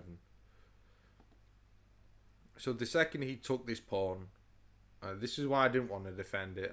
I was trying to invite this. There was no need to waste a move playing c6 because the second he took the pawn, I've got this fork here and I don't know what he does. Let's see what the best move is for white. See what the continuation is. The best move for white is to play the rook to f5. And I had to just okay, he prefers the queen there. I just took the queen. Just simple. Oh damn, he prefers taking the rook. Okay. So now I'm threatening this. This king's got no escape square. The best move, I mean, it's completely winning for black. I just want to double up here, I think. Yeah, that's good enough. I prefer this. It's more human. Then a3. I'm going to play the rook to e8. What's the best move? Bishop to b5. Play c6. And the best move for white is bishop back to f1. I'm just going to play down here. I don't care if it's not the best. We're going to continue. I'm just going to take the rook.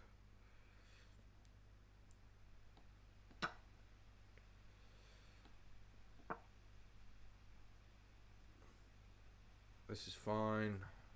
So I'm just playing human moves here, and seems fine.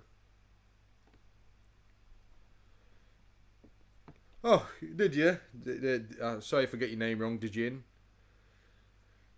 Dijin. Sorry, buddy, if I'm getting that wrong. What you're witnessing, pal, is me to try and untilt. I'm on a bad tilt, to be honest. I've come all the way back from Jin. That'll do, Jin. I've come all the way back from 1807. So I've got some catching up to do. So I think what I was trying to prove in the end of that review there is just how easy it was to play as black. I was using the best move from Stockfish for white, and I was still getting more and more of an advantage. I'm going to play the Petrov again. Okay, we're going to the 4 knights. There's going to be a Scotch variation come up here. So I don't know whether I want to pin the knight, allow this. But we'll take it, we don't want to allow it. Okay, it's not recommended to take in the Scotch variation. Oh shit, that shits me up every time. Thanks for the follow, Jin. That gets me every time. Let's go to castle. In fact, I can't castle. I have to take the knight. Reason being, in the Scotch variation, it's worth knowing that if the knight takes on c6, it comes with an attack on the queen. So I have to retake the knight either this way or this way, and then the bishop would with my.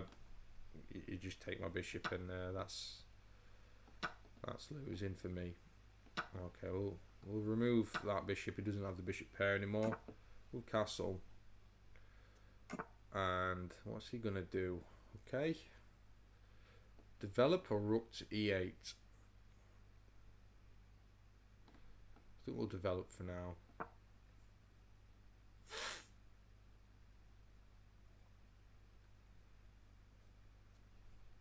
Yeah, thank you for the follow, Jin. I need to turn that down because every time it happens, I absolutely shit myself. I'll give him option to swap bishops off. If he takes the bishop, I reinforce the centre and open up the F file for the rook. Now, in theory, I should be able to beat him, but you know, I've been playing pretty bad lately, so don't be surprised if I don't. Shoo. Throw a kick. No, because there's 2 attackers on here now. Okay. Damn, what to do?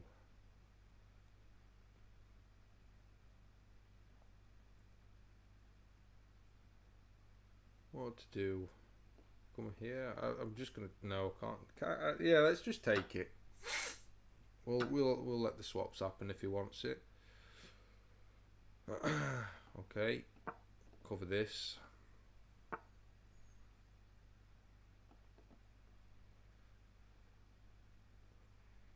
Where to go?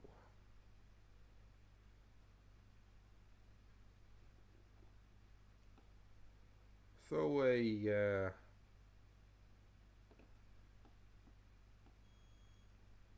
We'll play c6, restricting this knight's movement.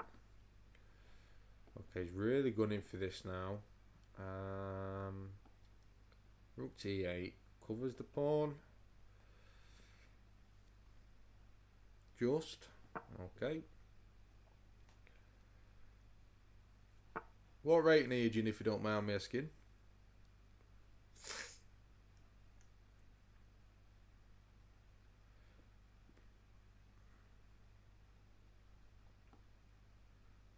What do I want to do?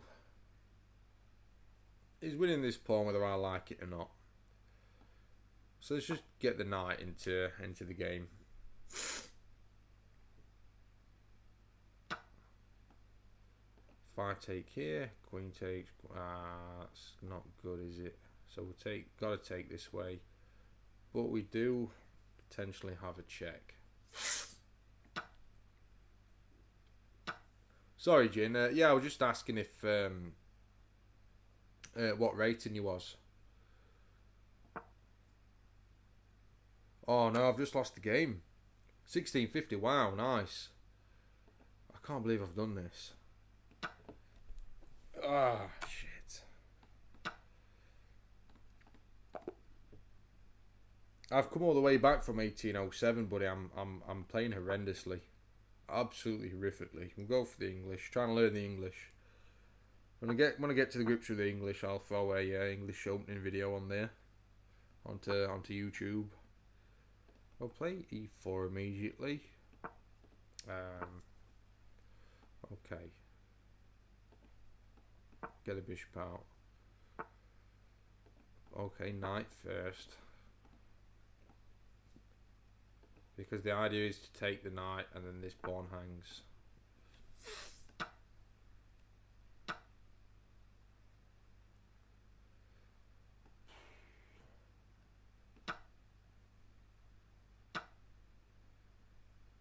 Worth noting here, that's a free piece. Not quite, actually. Not quite. Because he gets the rook. But I wonder how easy it is to shut the queen out of the game. Okay, it's not a free piece. What am I chatting? I'm chatting shit. Why am I playing horrifically? Why am I playing like a dick? Okay, shut him off.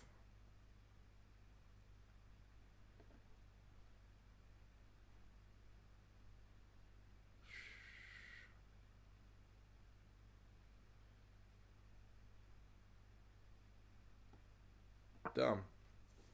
1650, that's nice that. I mean, I'm really missing 1800 to be fair. I'm really missing it, probably too much. I think I'm trying a little bit too hard. I'm not sure.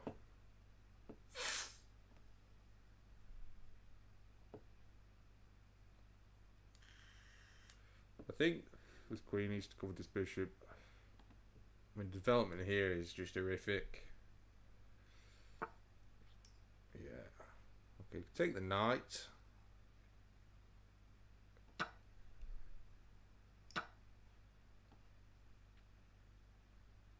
Is this okay? I'm not playing stupid, am I?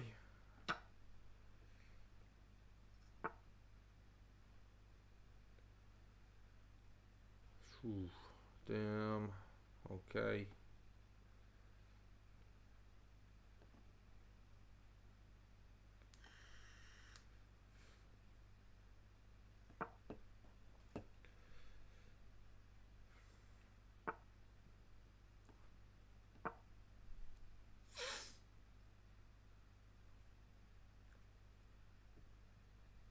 I don't know how I'm a pawn up. I don't know how I've managed it. I really need to start finding a way to get this king away. Oh dear. Okay, maybe offer a queen. Well, this forces a queen trade, I suppose. Let's go for this because my king is so isolated here, so open. This forces the queen trade with an attack on the bishop.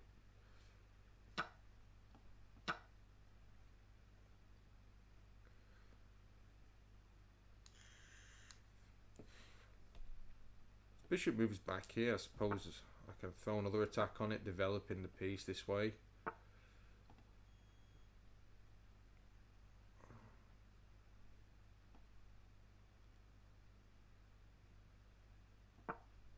If we can somehow shut this bishop out. How do I shut this bishop out?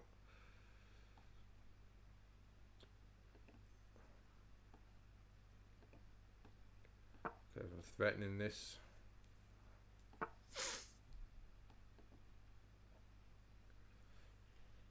Oh dear. How do I get rid of this annoyance? I don't think you can.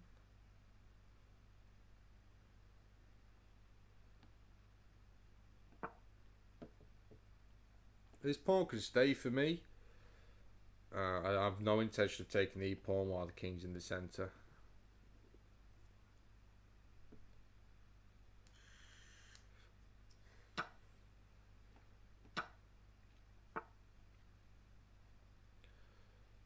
Okay, so do I have a sacrifice here? If the king retakes, I can drop the knight here, then take the rook. Let's hopefully it works as straightforward as this. I mean, the king could. I suppose the king doesn't have to take and come here, I guess. But I've got this check,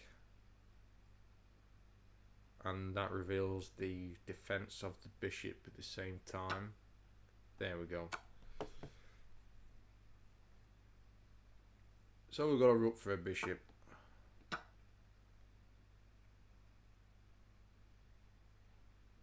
And now I can drop the knight to c4 to pick this up, and okay, the bishop covers this with an attack on this rook. Okay, so I'm not castling this game.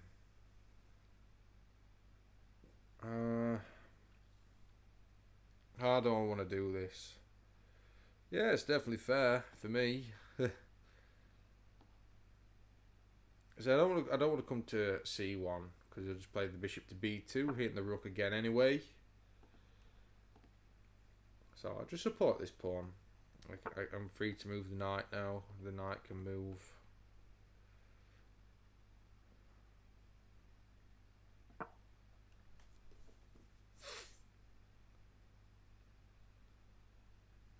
Okay, so maybe I just need to ignore what's going on down here.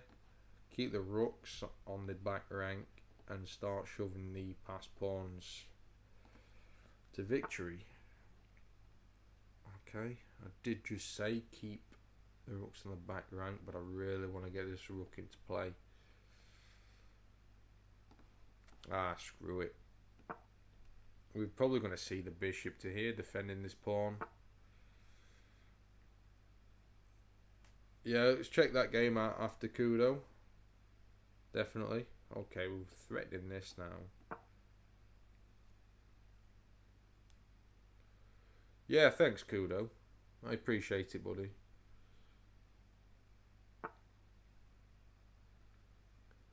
I suppose we can just pick this up anyway.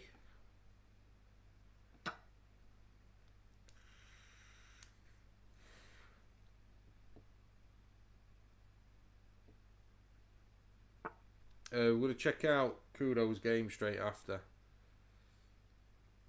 If that's alright with everybody. Ah, damn. What am I doing? Okay. So I've got the knight to this square. That'd be ideal, but this is being a bitch. If we go here. Aye, we've fucked up a little bit. Okay, we might as well just take another bloody pawn. Bishop takes. We'll take this with check. We're still winning. It's okay.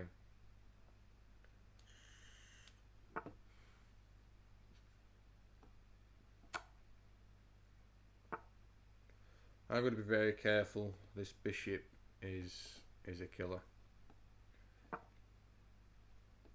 I've got to definitely keep this pawn on the back rank. This rook on the back rank. Sorry. It has got this sort of threat, I guess.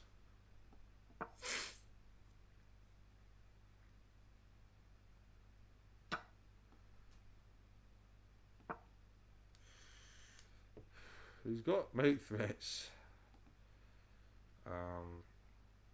Got to be very careful. No doubt the rook's coming here. I've got to push this, get the king to safety.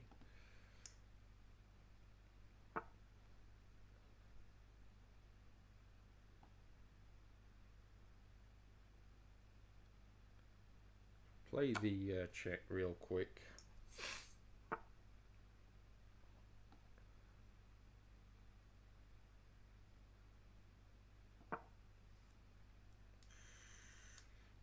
Okay, this wins this rook, unfortunately.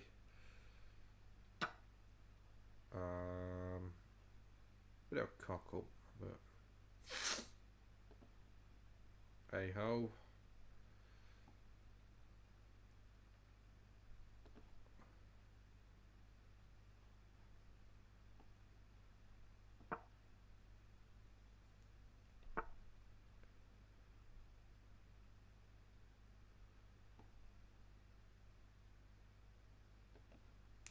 What do you do? I'll fuck this game up now. Yeah, you've shown us before, Exarity. We'll check him out again, pal.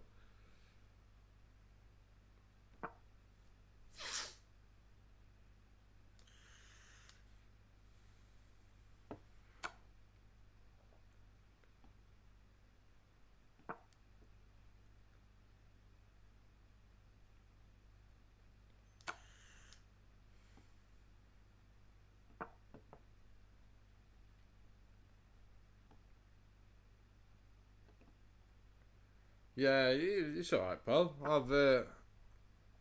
I did give your puzzles a good review.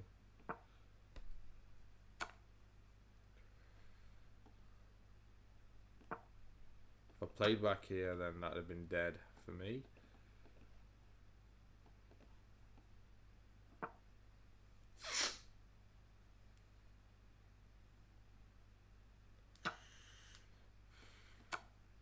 Yeah, it's quite safe to say I threw this game away again.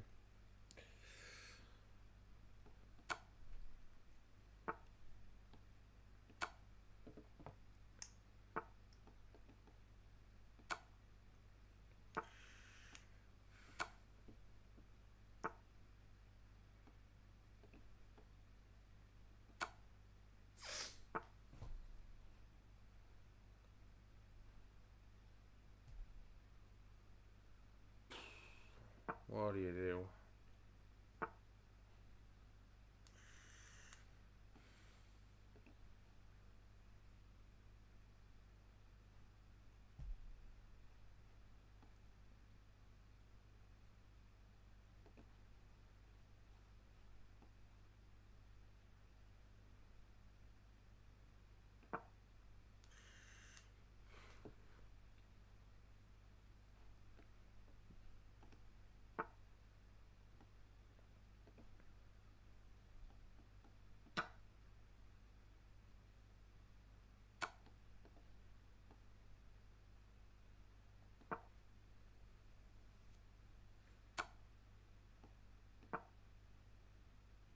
Oh my days, just this.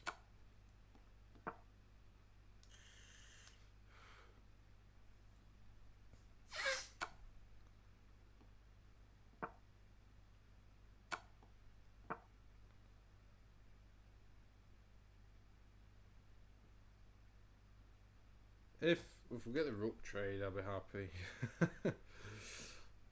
I can't believe I'm tilting this bad.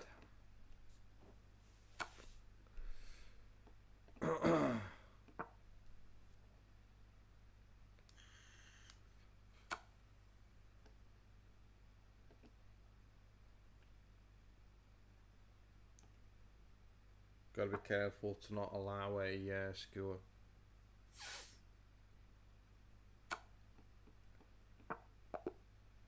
There we go. Wow. Can't believe I'm tilting this bad. I really can't. E4. Oh, do we get an Albin? Oh, I bet I did.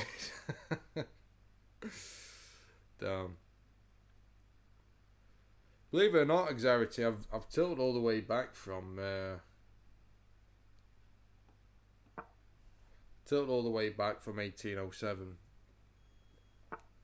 I'm just trying to sort my shit out.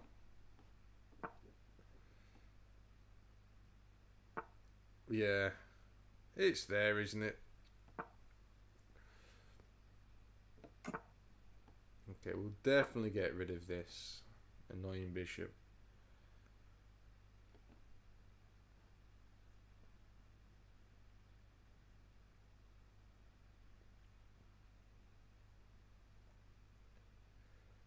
Oh, Kudo, I've got to apologise. I'm horrendous. I'm so sorry. Play the knight here first, just in case he decides to take. I'm going to castle queenside. Screw it. Screw it. Screw it. Screw it. Screw it. Queenside. Kudo, you know I don't do it on purpose, mate. I'm sorry. Don't follow me.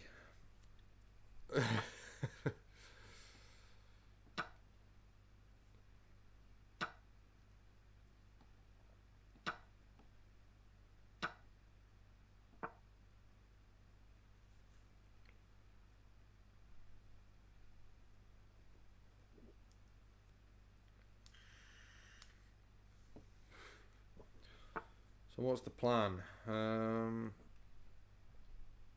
It's got a mark. We've got this hook here. Now we've removed this white square bishop. We've got a hook, so we've got something to rip open. Probably CH3 here.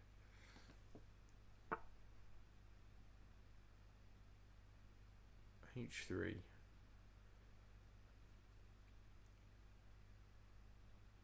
But if I come here, he takes. I could take here. I'm wondering whether it's worth sacking the knight because this pawn's still here. Sack the knight. H4. Pawn takes. Pawn takes. No. H4. H takes G4. I take here. Asking him to take with this or any of these. The queen's then coming to H3. Check.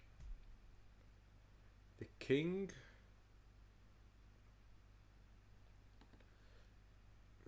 Ooh, dear me. Maybe I want to sack this way.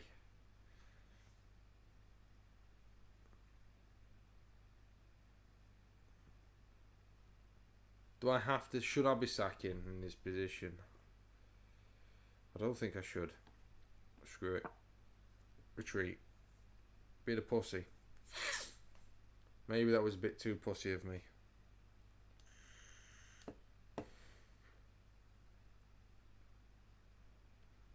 But now, if I get this in.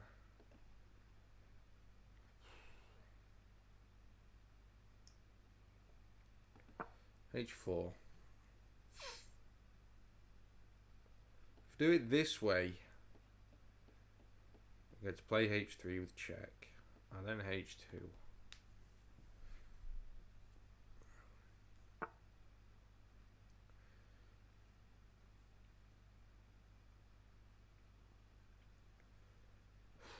Still, does it work? Then you just plays here.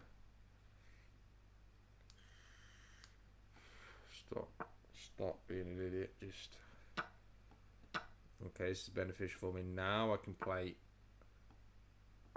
f4, f5. Sorry, we're asking for this take here.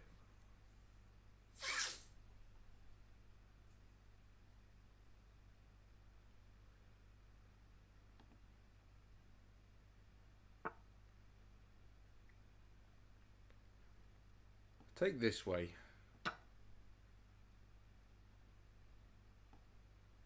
And if it takes there, I'm going to play d4. I'm ready to play e3.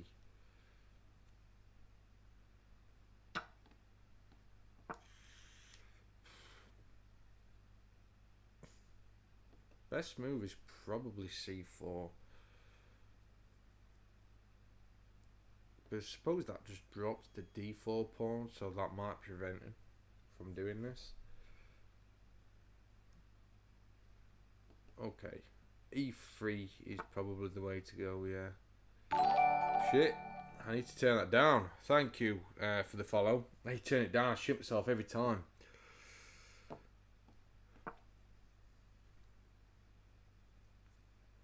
Every time it scares the life out of me. Thank you for the follow.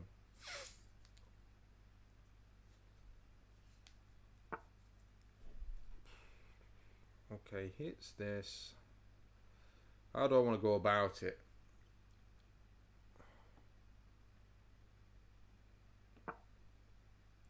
Definitely looking for this trade.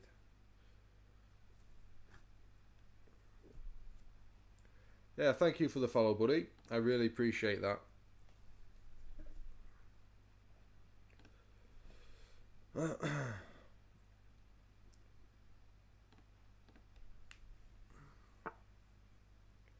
What's the plan? Okay, he's going for this. So now I don't want to play 6 because it creates a hook later on. I don't really like playing to b8. You know, how am I saying your name? MC, JMC. I hope I'm getting that right. Okay, got the rook here. Okay, we're gonna okay, this is the threat with the check, and then he wins the queen.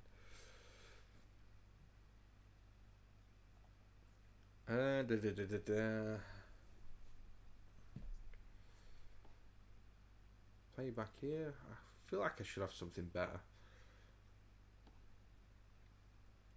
But I might not. I don't want to trade queens. That's the problem.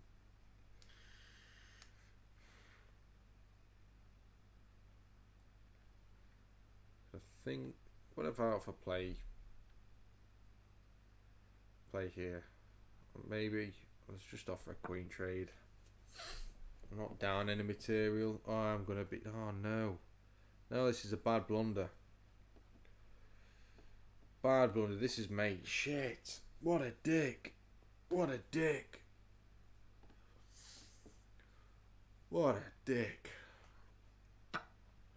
Oh, stupid person.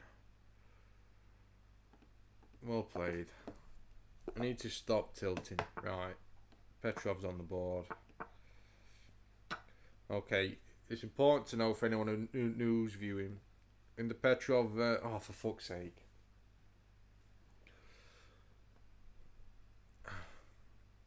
I owe you kudo. Not to take immediately, because you will lose the queen.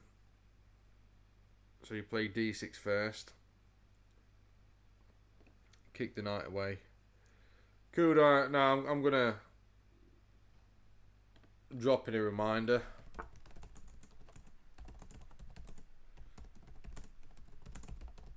There we go. I don't usually forget. After we play d6, it's safe to take on e4. And after the queen comes here, you break the pin from the queen, so this knight can come out of trouble. And if he decides to hit your queen, you take with the bishop.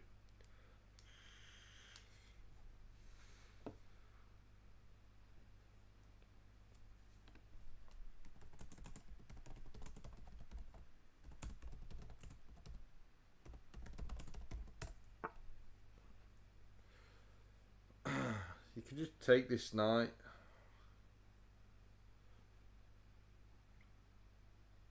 Or you can play now. Let's just take the knight. Simplify it.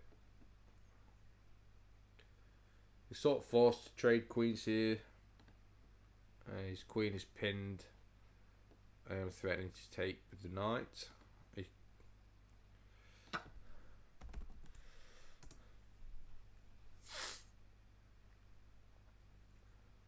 The choice of developing, I mean, I don't mind him taking the queen. I actually just take with the bishop, helping me develop. So I'm just going to pin this knight for now. Okay, he doesn't want to trade queens. That is fine. I'd rather not. The question is, do you want to bring the knight this way or this way? Being as though this is the only square e5 that I really want to go to, or f6, I'm going to come to d7 to keep my options open, depending what happens. I'm going to follow you and go queenside. And no doubt rook's coming to e1. He can take this pawn, but now the bishop's trapped. It does open up the king. Oh my days, I just blundered, mate. I'm here talking as if though, on about as if though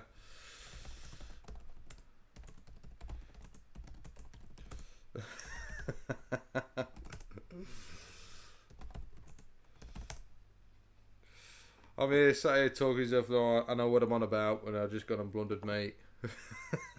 What a dick. Yes. Anyway, let's check Kudo's game.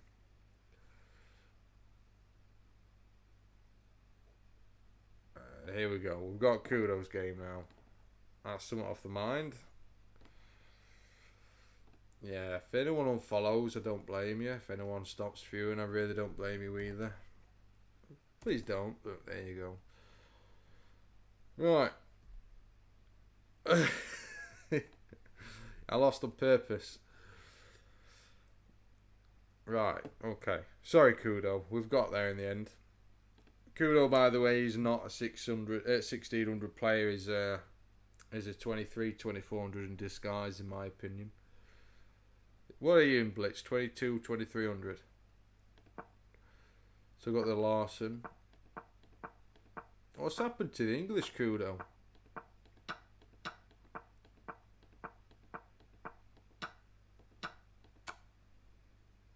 Oh, you tilted that. We've got something in common then. We're tilting together. We're tilting together.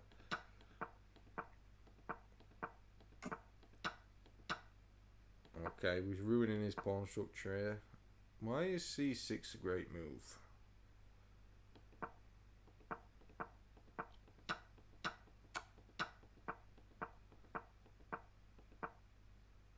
So, okay, you're hitting the rook. This is a missed win. Can we find... Let's just move out of this. Can we find the missed win?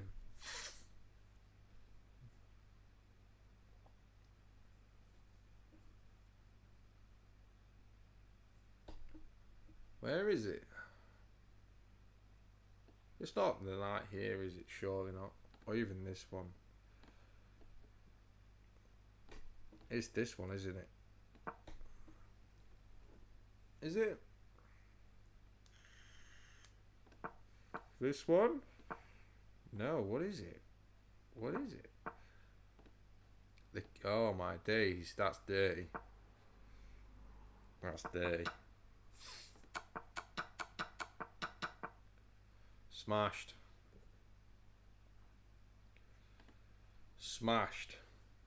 Oh, that's the old one. Okay, let's check for the newer one.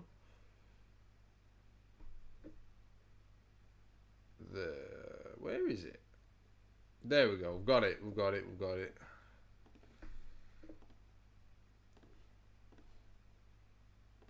We've got it.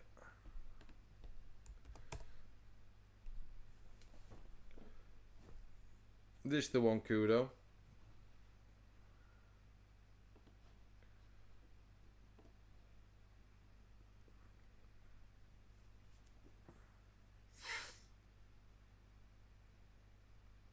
Against Sid.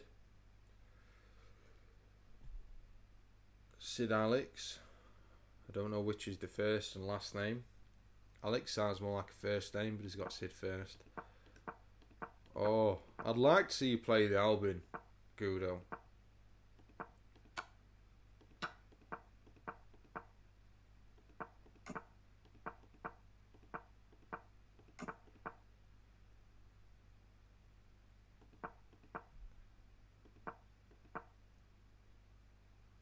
Like to see you play the Albin.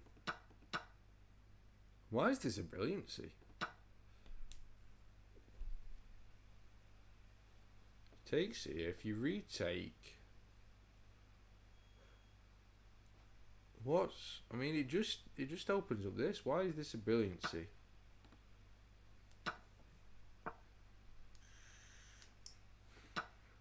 Why can't you take this rook? What am I missing?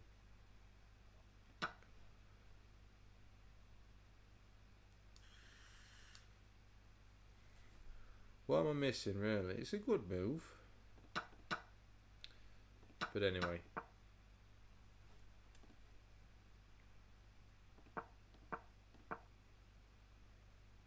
Yeah.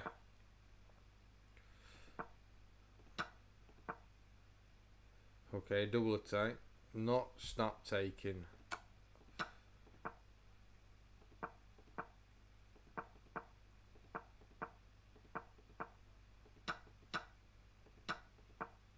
Now he's threatening mate on H1. There we go.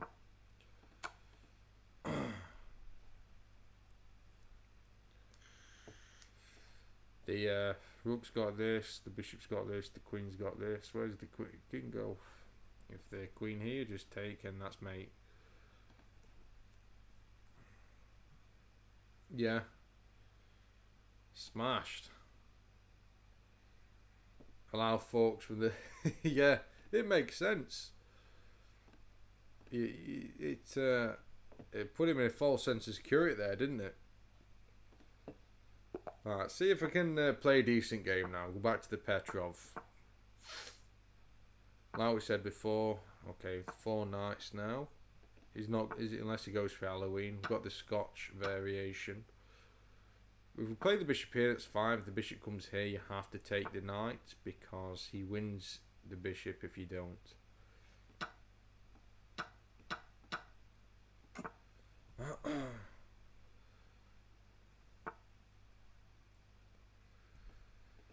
How do I want to play this? We can come here. We'll bring the rook to E1. Yeah. That was a great tip. If dude's just gonna okay, we'll get the bishop out, not to F5 obviously, but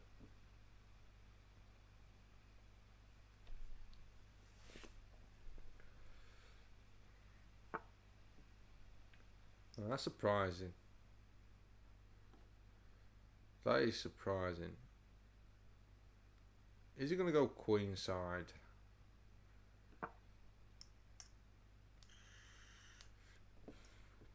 If he castles king side, I don't think that's a good thing. Now if I play here and he plays h3. Sorry, no. This is bad for him. This is bad, I think.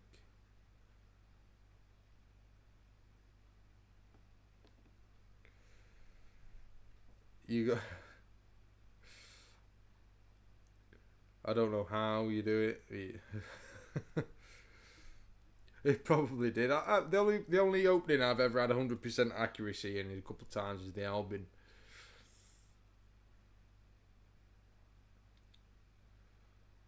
What do I want to do?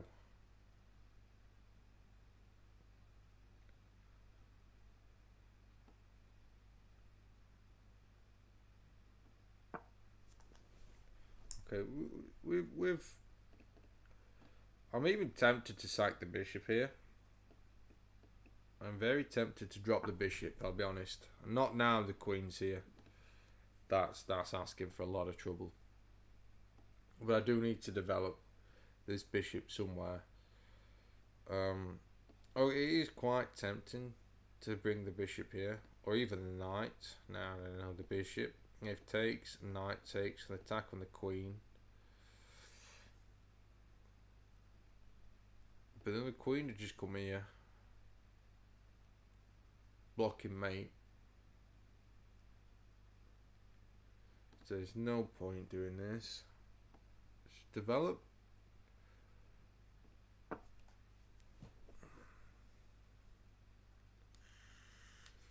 I'm maybe thinking that the bishop to e6 was better, offering him the trade.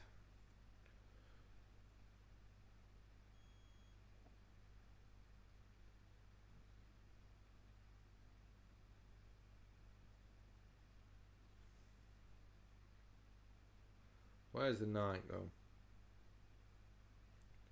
Or do I just throw another punch over here? No, I don't want to allow this. Definitely don't want to allow this sort of stuff. Maybe just have to accept that I've cocked up. I have to bring the knight back.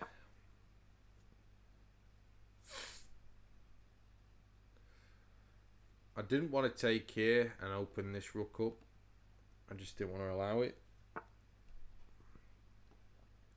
And I don't mind this trade. Yes, it drops me a pawn, but I've now got the rook activated.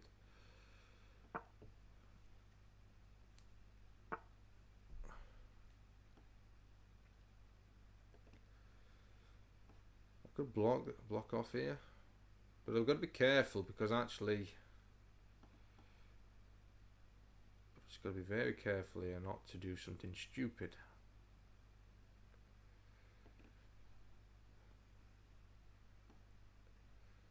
Bring the knight in, block this pawn off for now.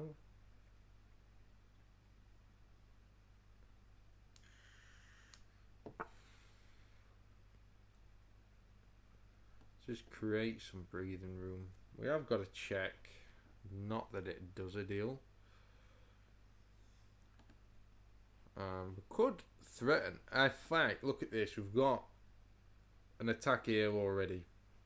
If we bring the rook here, it doesn't have this sacrifice because the knight drops in at the end. So after the queen moves, where does the queen move to defend the e1 square? So after we bring the rook here, either drops the queen and a rook, or he moves the queen out of the attack. In fact, where does the queen go? Where does the queen go? All the way back here. And then you pick this up after he takes you the queen. Yeah, there we go. This is a blunder. Definite blunder. How are you doing, Yomi? Nice to see you again, pal.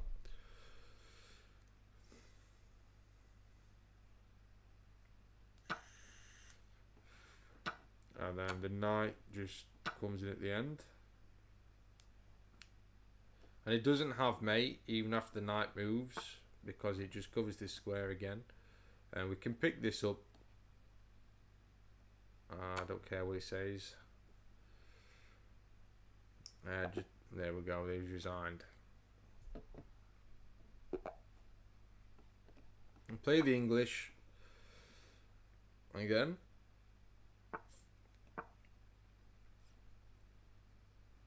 Try and get the move order set. So the queen's obviously wanting to come here to hit this. So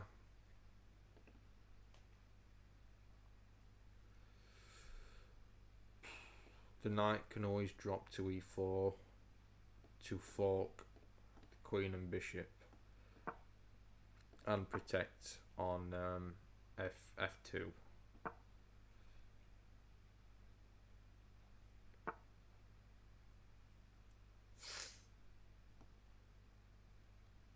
The knights took away this square for the queen, so e4 safe to play now. The knight can't take the bishop, and knight's got him.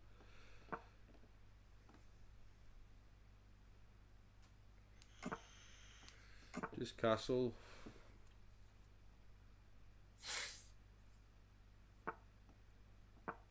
Play d4, supporting this.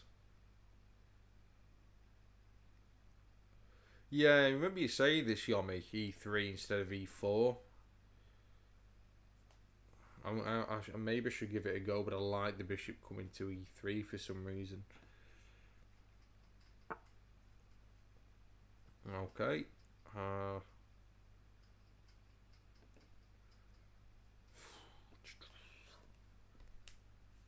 Play h3. Bishop takes. Queen takes.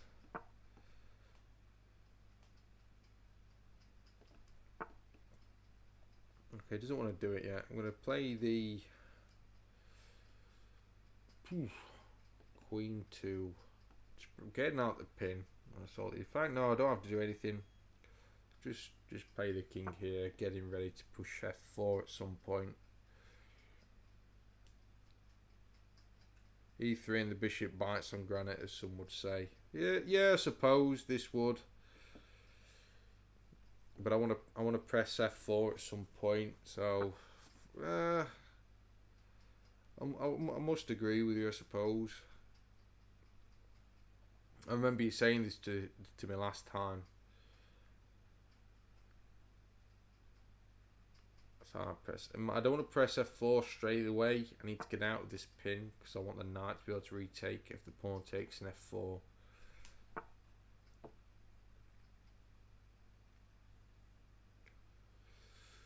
Damn, it's annoying.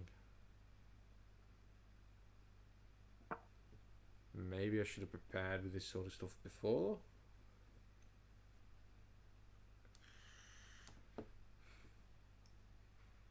I think I'm okay here.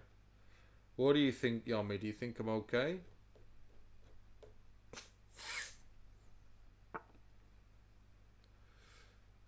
Am I allowed to ask that?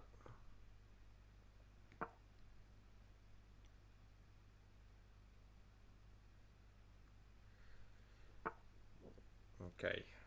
He probably wants to get in here, so let's... I don't want to allow this. And again, like you say, e3 would have stopped any of this sort of stuff.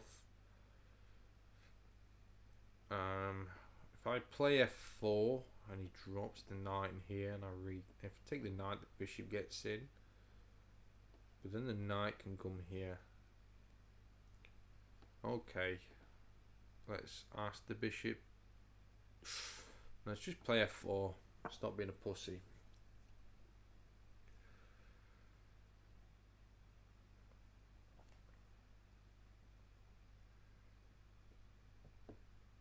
Yeah.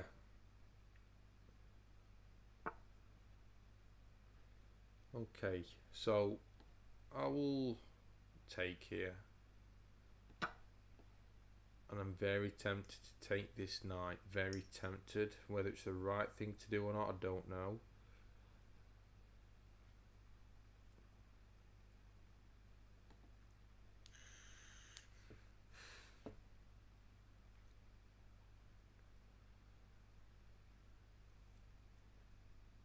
Not quite yet. Not quite yet. It will take with this knight. I should take with the queen. Suppose it covers the f5 pawn. But can he kick the queen away easily?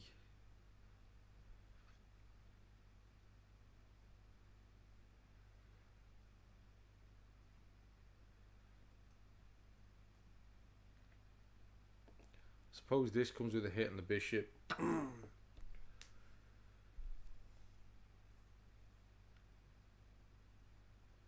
could bring the knight here, and I've got two knights working together pretty nice. There we go. Now about this.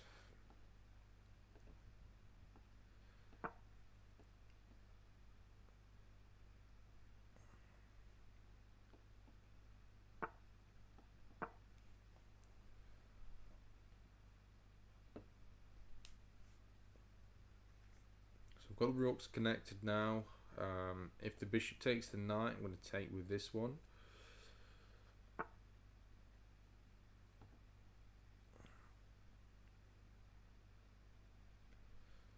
What to do? This pawn hangs over here. Comes a hit on the rook. We're being too greedy taking this.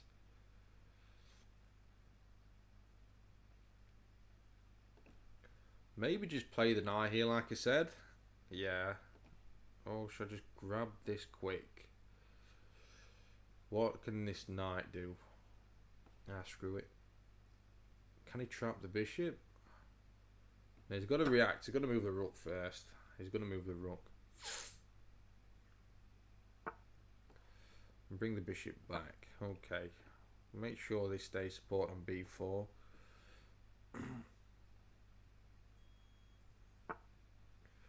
Queen's coming into the action. This is defended for now. I could play the knight here with a hit on the queen as well. That looks brutal because it hits the queen and there's a discovered attack on the bishop on d4. I don't think I can't see mate or anything. Okay, he wins the f4 pawn. But I get this now.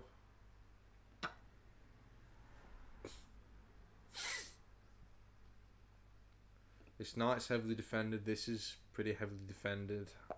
Yeah, he resigns. Okay.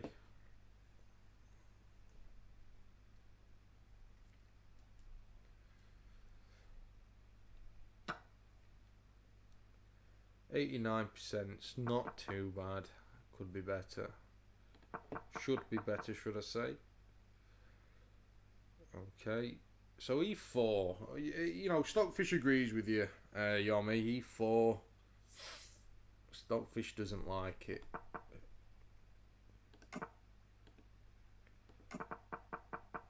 So my mistakes are happening in the opening.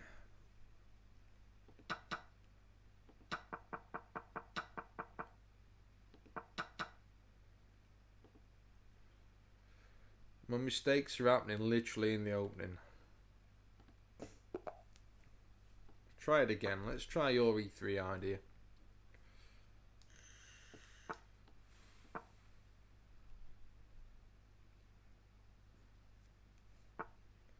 Let's try your e3 idea. So he wants this. Now I really do want to play e4 just to block this bishop out.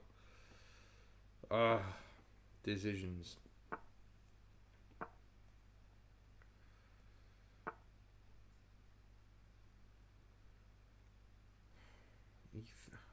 I don't like e3.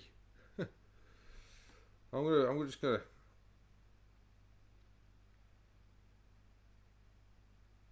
Well, okay.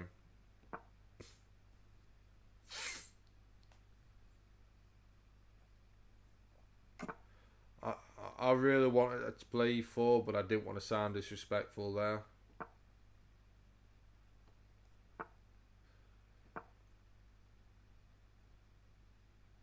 Yeah, okay. Oh, that's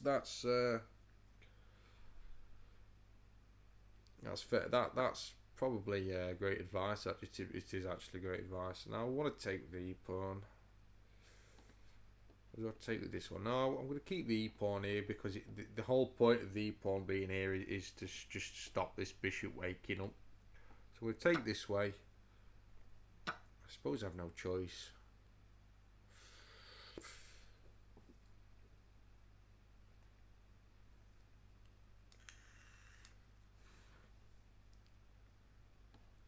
I have no choice. I probably did. I'm going to review that at the end. I'm going to review this, what the best idea was. I didn't want to leave this here to potentially, you know, I think his better idea was just to push d4 if I left it alone.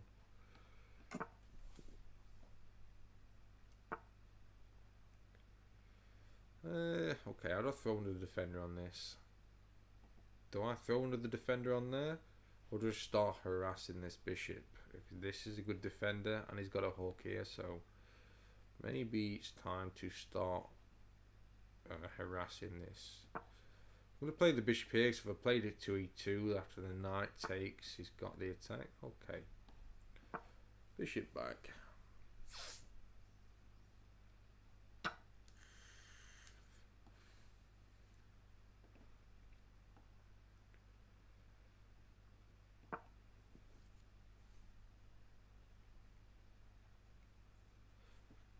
Threaten this.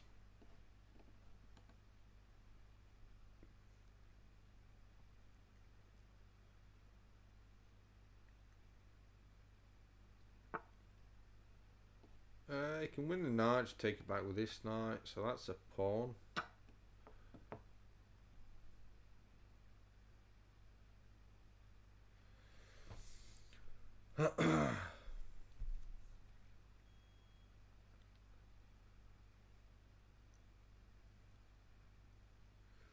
So, okay, now he's then to take this knight. Take the bishop, he takes the knight. He's threatening the rook. Take this rook. Decisions. It's just, why not just stop it from happening? By playing to f3.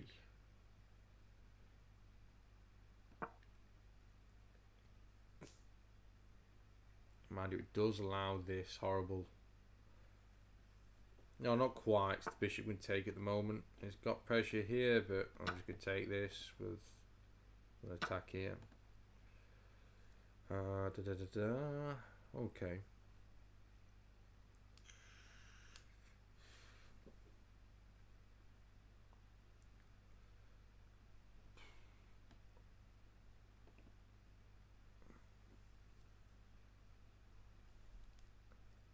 What do I want to do here? What do I honestly want to do?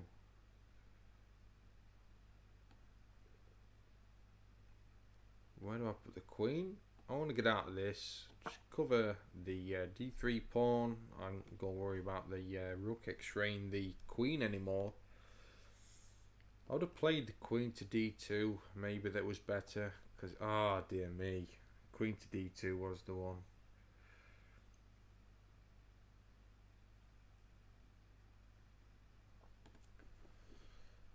F3 created this weakness.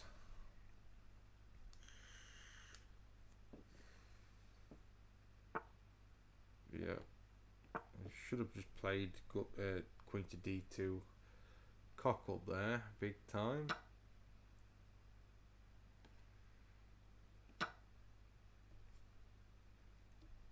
Now he gets this anyway.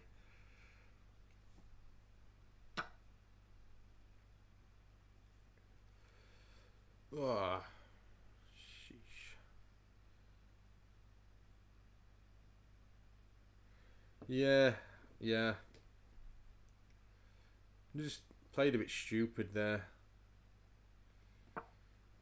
Oh, for fuck's sake, there we go. Right, next game. Next game. Now we're a cock up. Sorry, guys. Try it again. I will nail the English. I will nail it.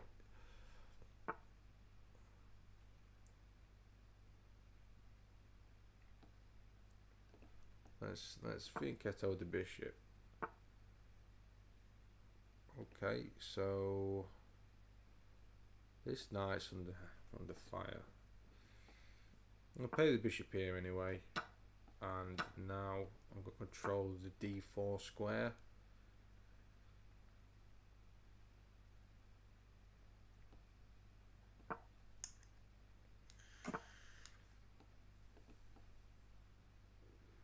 E4, still like E4. This has got this.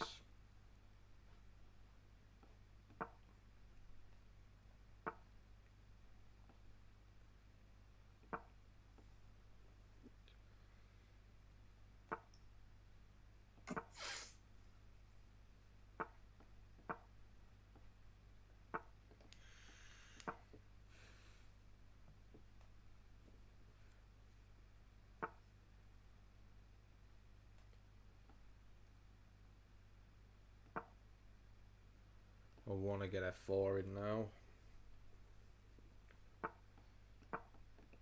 And that up. That would have been an illegal move from the queen, that.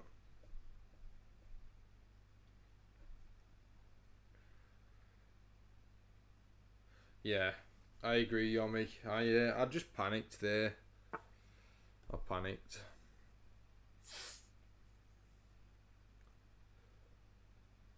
Don't want to do this. Bishop's trapped, is it not? It does open up the king, but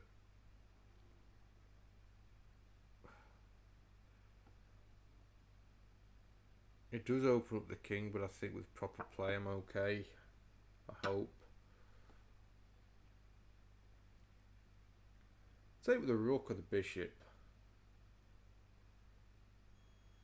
Yeah. Rook or bishop? What do I want? Maybe the rook. Let's take with the rook. We're looking to double up on the F file.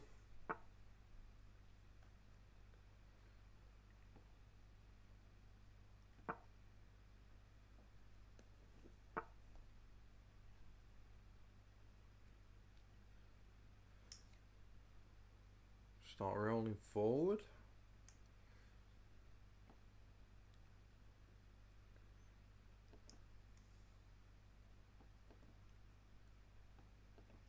How do I deal with this? Queen to E2.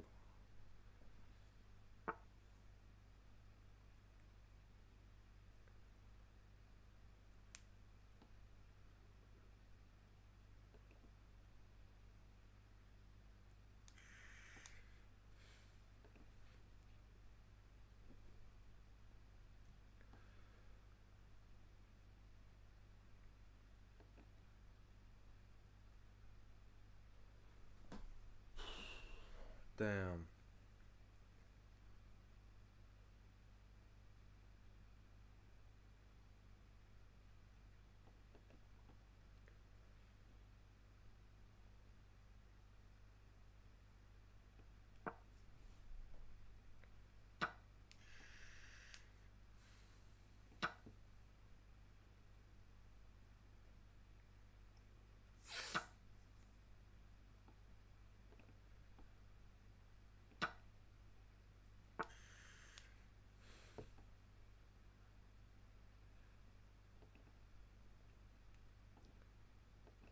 Where do I want to go?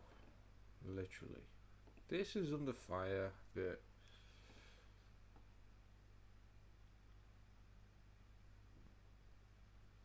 this seems okay. No, it doesn't, because then he can actually take the bishop. I can't take here. Takes with the rook.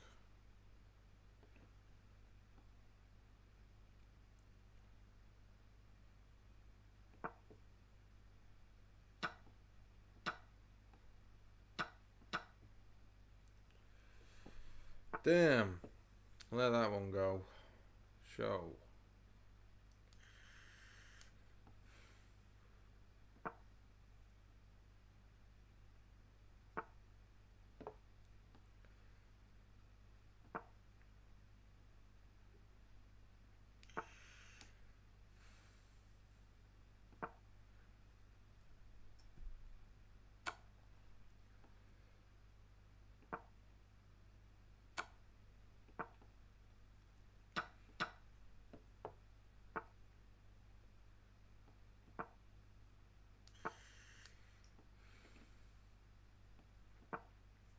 Get everything. The queen move, actually, I missed. When he moved here, he pinned my rook to the king, so I didn't have the rook for the defense.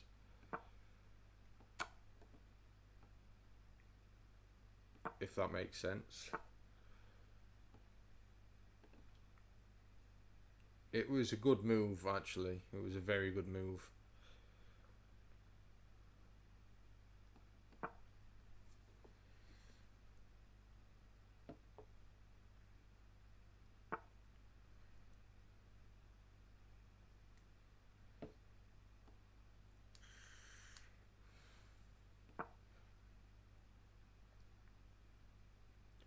Now we're in a situation where we're asking each other who's going to move. I really want my king to get up here.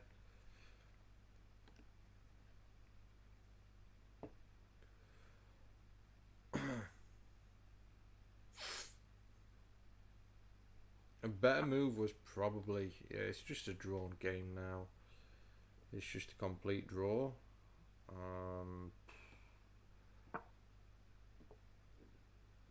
Yeah, there's no way.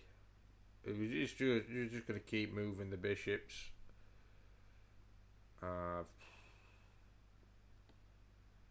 If I bring my king back, okay, one last attempt. All I'm gonna do is just literally. If I bring the king back, he gets in the position. Then I'm sort of stuck. And even so, if I bring the king back, he gets the bishop back here. So I'm gonna offer a draw and just make a move. He declined a draw. Why would you decline a draw? Okay, we get the king here. This is safe still.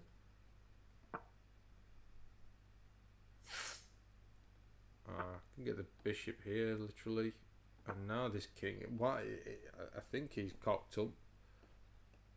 I can start munching away at these pawns now. I think he should have just agreed a draw and just carried on moving the bishop.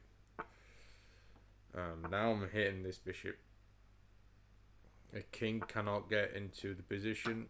Okay, it can defend now. Wow. He declined a draw, by the way. He declined a draw. And this bishop can't cover the promoting square. I suppose it can. So we're just going to block this off.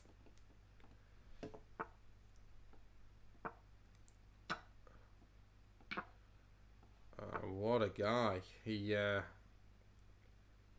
gave me this one.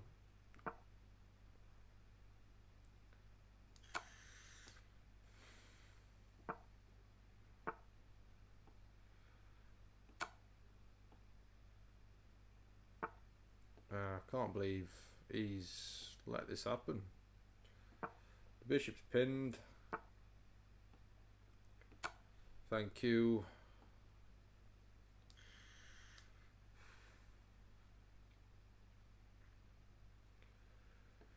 Yeah, all he had to do was just keep moving the bishop. That's all he had to do, just keep moving the bishop, and it was a dead draw. I can't believe he declined the draw. I'm going to rub it in.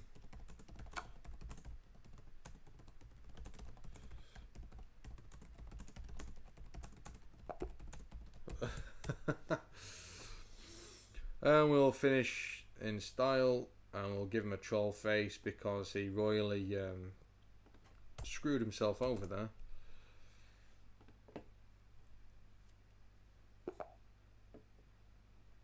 Okay, we'll try the English again. I'm really starting to miss the Scotch now, what I usually play. I'm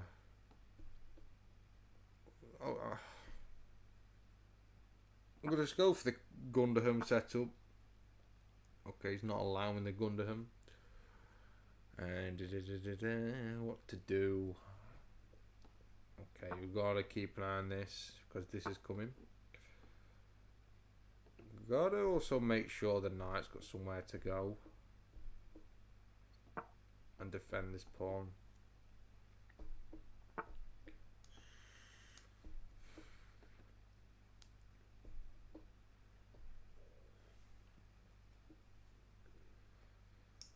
Come here, presses this and jump back in here.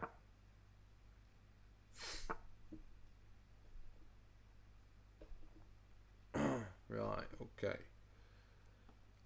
I'm literally gonna ask him to take. Oh, okay, I'll take.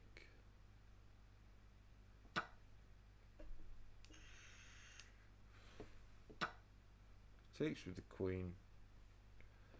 Going for this, so what to do? can just play. No, no, no, no, no, no. Silly person. Right, okay. Defend this and stop this. But then the bishop comes and takes on a2.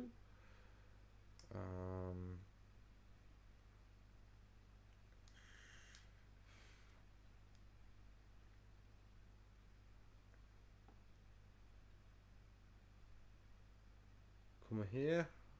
I don't like it. It seems to be on the move that works for now. He really is coming for this. So I'm going to take this knight. Because he would have won it. In this sort of setup, I found in the Gundam against the Karo Khan, these two pawns are your advantage. That's why I'm defending this b4 pawn with everything. Okay, stopped attacking the b4 pawn.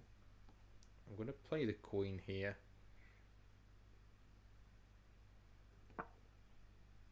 Threatening c6, so he's probably going to just play d5, and I'm going to go ahead and just castle.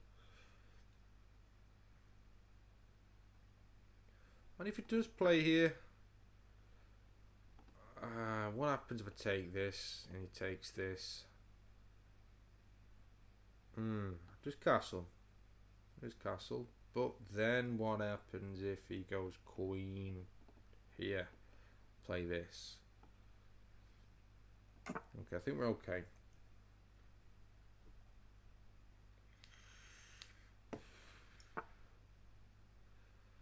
He's silly slapping the knight.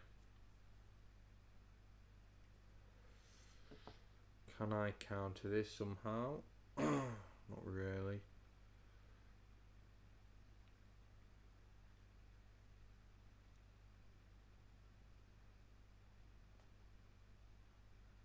I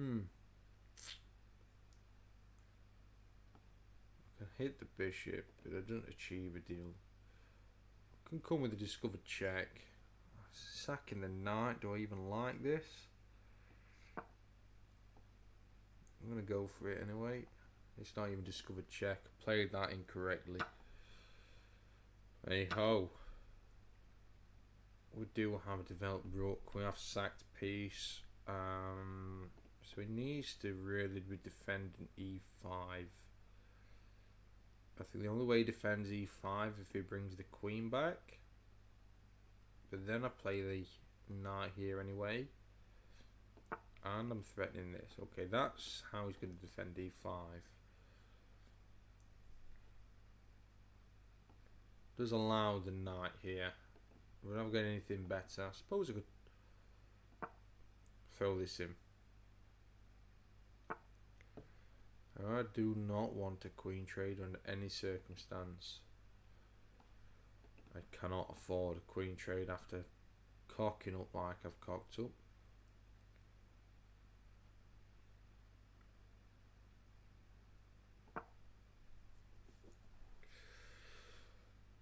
Ah, dear me.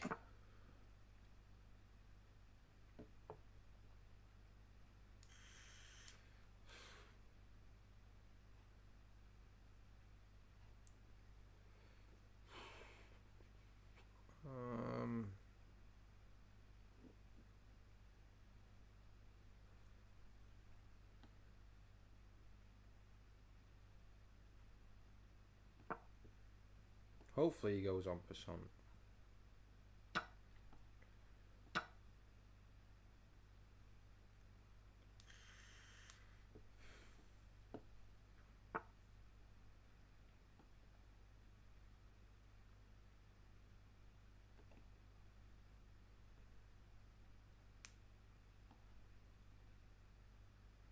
Threaten the bishop here, and I'm sort of threatening the queen here as well. Its bishop's useless at the moment, but I hope.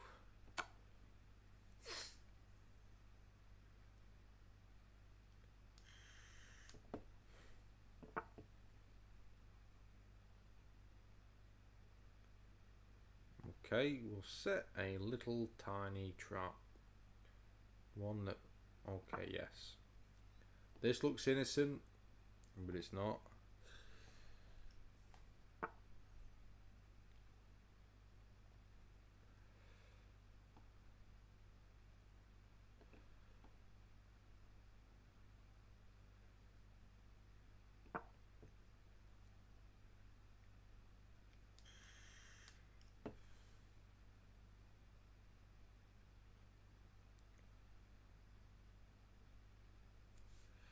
Yeah. I do want him to take the b4 pawn. There we go, and he can resign. Boom. How do you stop this? Stop it. Resign. a5 is the best move, I believe, or bishop takes on c5.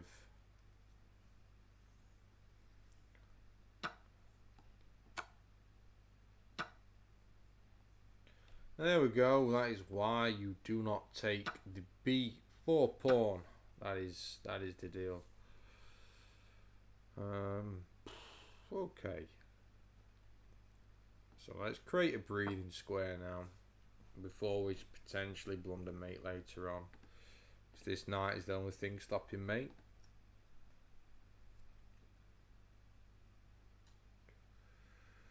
That's the one. Never trust. Never open a pawn. Here's a piece of advice for you.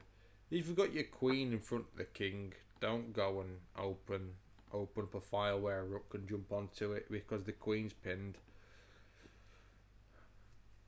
If you do, then do it in a paranoid manner, if that makes sense. See this knight undefended? Well, he can resign now if he didn't already.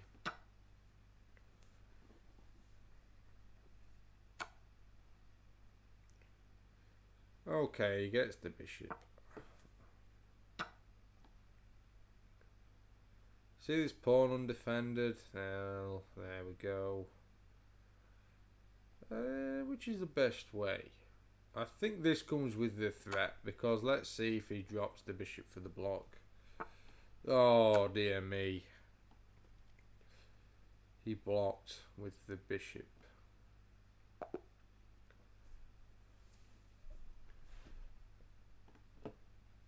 Kablah. Yeah, it's the one. That's the one. So, dear me, I think we'll have one more. We'll play the English again, just to finish off in the English. I'd like to play the Scotch, but I really want to nail the English. Bishop. Get the bishop out. Play e4, because he wants to grab this knight. Then we'll play the knight here, just so if this knight moves, he takes this knight drops in its place. We've got the horrible pin again, so let's ask him what he wants to do. He really doesn't want to go for it. This was a mistake, to be honest.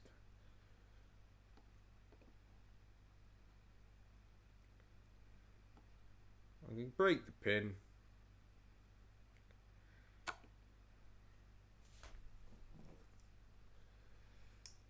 And then I'll have to play the rook to... I'm going to play the rook to G1. In fact, what do I have? No, rook to G1.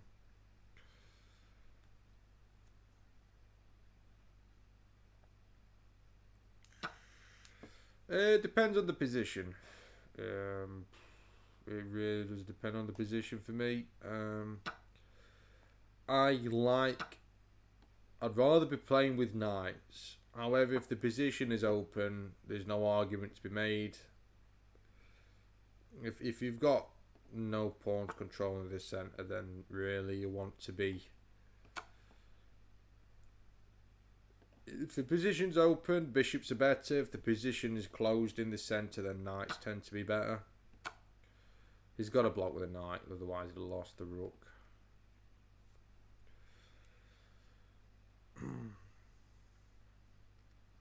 So yeah, it depends on the style, I guess. He's got a castle. How could I prevent him from casting? Let's get the bishop in the game. No, let's get the king to safety. That's the whole point of chess, isn't it? Keep, avoid checkmate.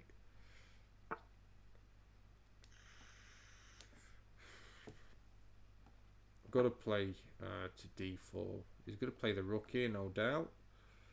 I'm going to have to play the queen back. Or queen here, maybe.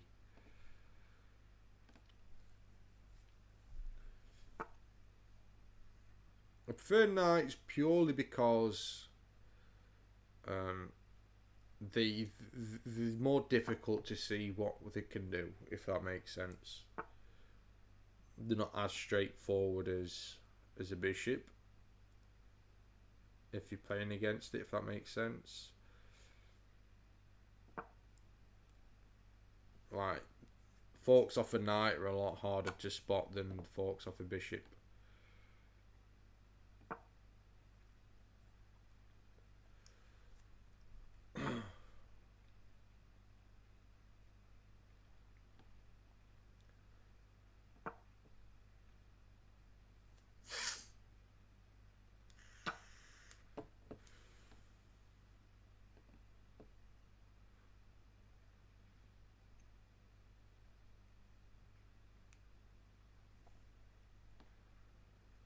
Ooh. Okay, let's block the block that out of the game. Okay, move the rook first. Can't really move the rook.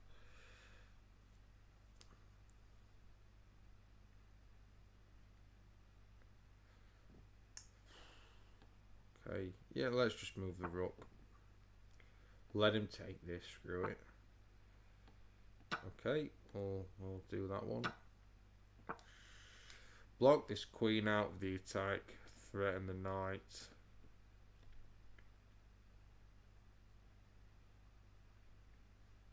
Knight's sort of got to go back here. If he takes this, then just the bishop takes.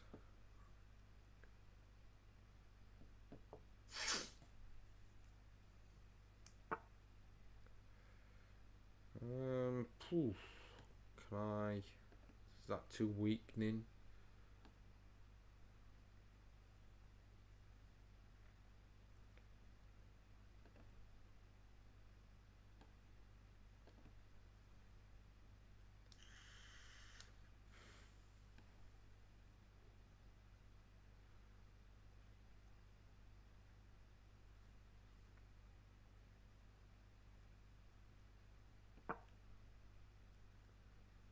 Go for a rook trade.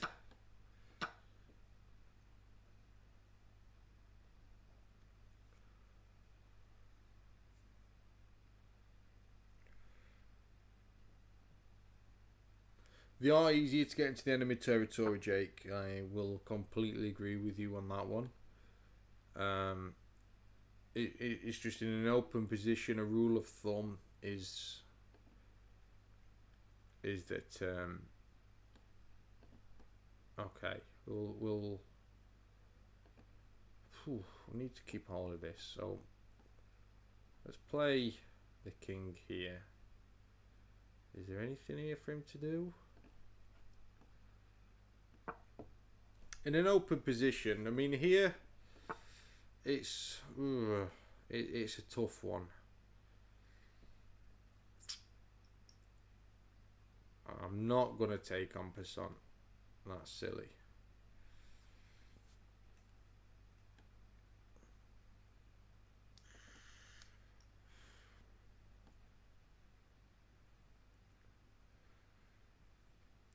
In an open position where you've got an open board, especially in the centre, the bishops are usually a lot stronger.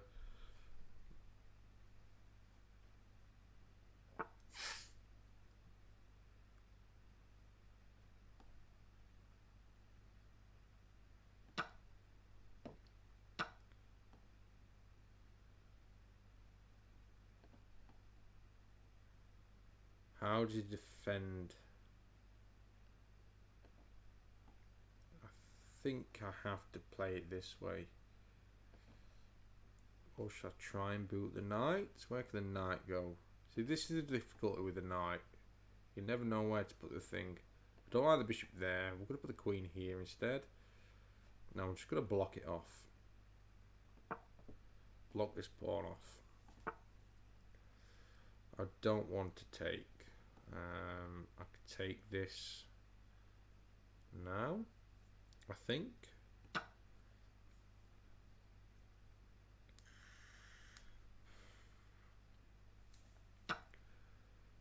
We could threaten mate. So he's not got time to take yet. Let's activate the pieces. Tempted to offer the queen trade because his pawns are on dark square, so this bishop's got targets, and this knight would have to sit here or here to defend both pawns.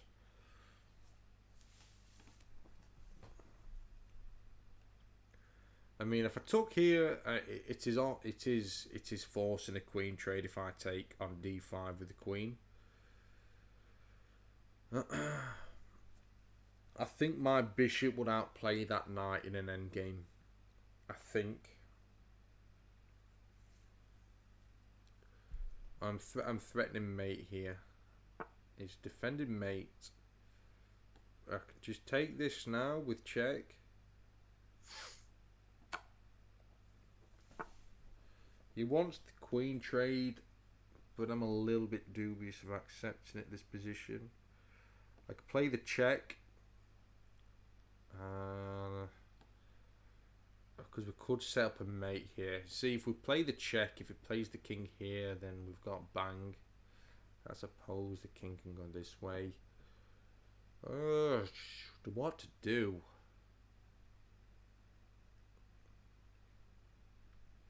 In fact, no, he can't even go here. He's got to block with the queen. And that removes the queen from the attack of the c4 pawn. So now I can grab a5. I don't think there's anything he can do. There's no threats from him. So we've got 2 pawns there instead. I'm literally just threatening to come back here again.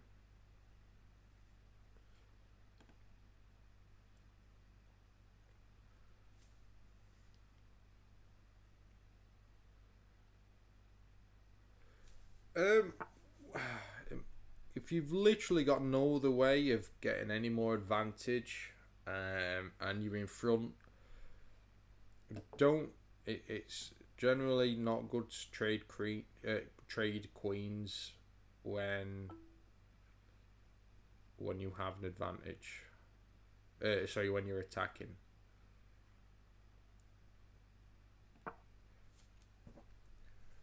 So there I managed to pick up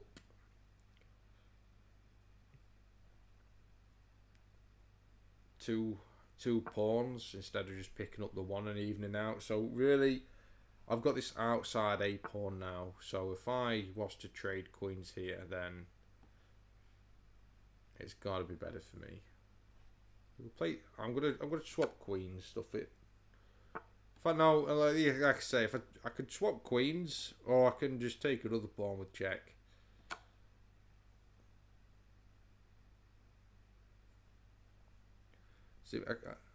So while I can gain more advantage, I don't see why I should be swapping queens. Again, I could take with check.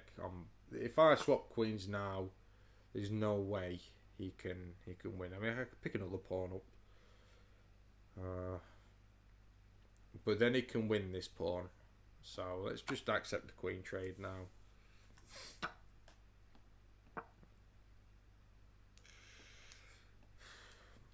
If he moves the knight to there, then kick the knight again.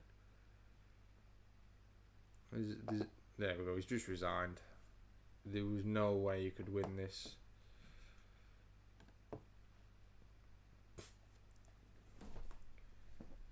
If you feel like you can gain more of an advantage, Jake, don't swap queens until you feel like that's it. Okay, I made 7 mistakes, which is horrendous, really. But still, let's see if I'm playing English correctly here. Yeah, this was. I said this was a mistake because I had to rectify this cock up. And I went about rectifying it the wrong way, but I got away with it. Got my king to safety. I had one clear best move here. It was probably to play d4. Now, the option I was thinking was to play the king to safety, to play d4. Let's see if d4 was the move. Yes. I should have played d4. Okay, back to review. Retry, d4. This loses a piece. It does lose a piece, but he didn't go for it. He actually did go for it. That's a mistake.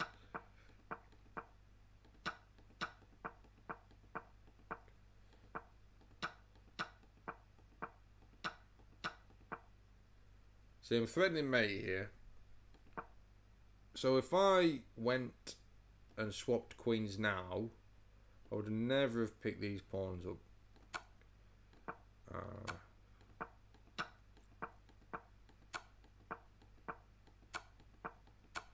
So I've just now I've gained a 3-pawn advantage.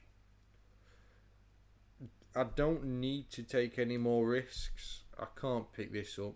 If I was to pick this pawn up, he'd just pick this pawn up. He's defending the knight.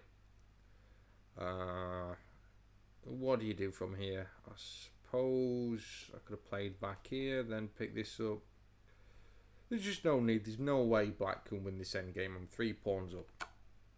So just taking the queen here, it just simplifies the position, Jake. While the queens are on the board, you've got more chance of making a bad error. And all this did was just skewer the knight and the pawn. After the knight moved to defend the pawn, just kick the knight away. And when the knight moves, you just pick the pawn. Well, yeah, I don't know why, but I just picked the pawn up a long time ago. Now they've got an extra passed pawn. It even says sack the bishop. Well, yeah. That was a nice win at the end. Okay, it wasn't great accuracy, but at the end of the day, we are not stockfish, we humans. Bear that one in mind as well, Jake, in your own games. When you're analysing your games, you are only human at the end of the day. You're not stockfish, so don't be too disheartened when you see like 70%, 60%, or even 50%. At the end of the day, a way of chess is to play as complicated as possible. It's not about the best move as long as your move is better than your opponent's. That's the main one. If your opponent makes a move, find any way to turn your opponent's previous move into a bad move. Ask them, well, tell them, look, this was a bad move because I can do this. As long as your moves are better than your opponent's moves, then doesn't matter if you're picking the best one, you're going to win the game.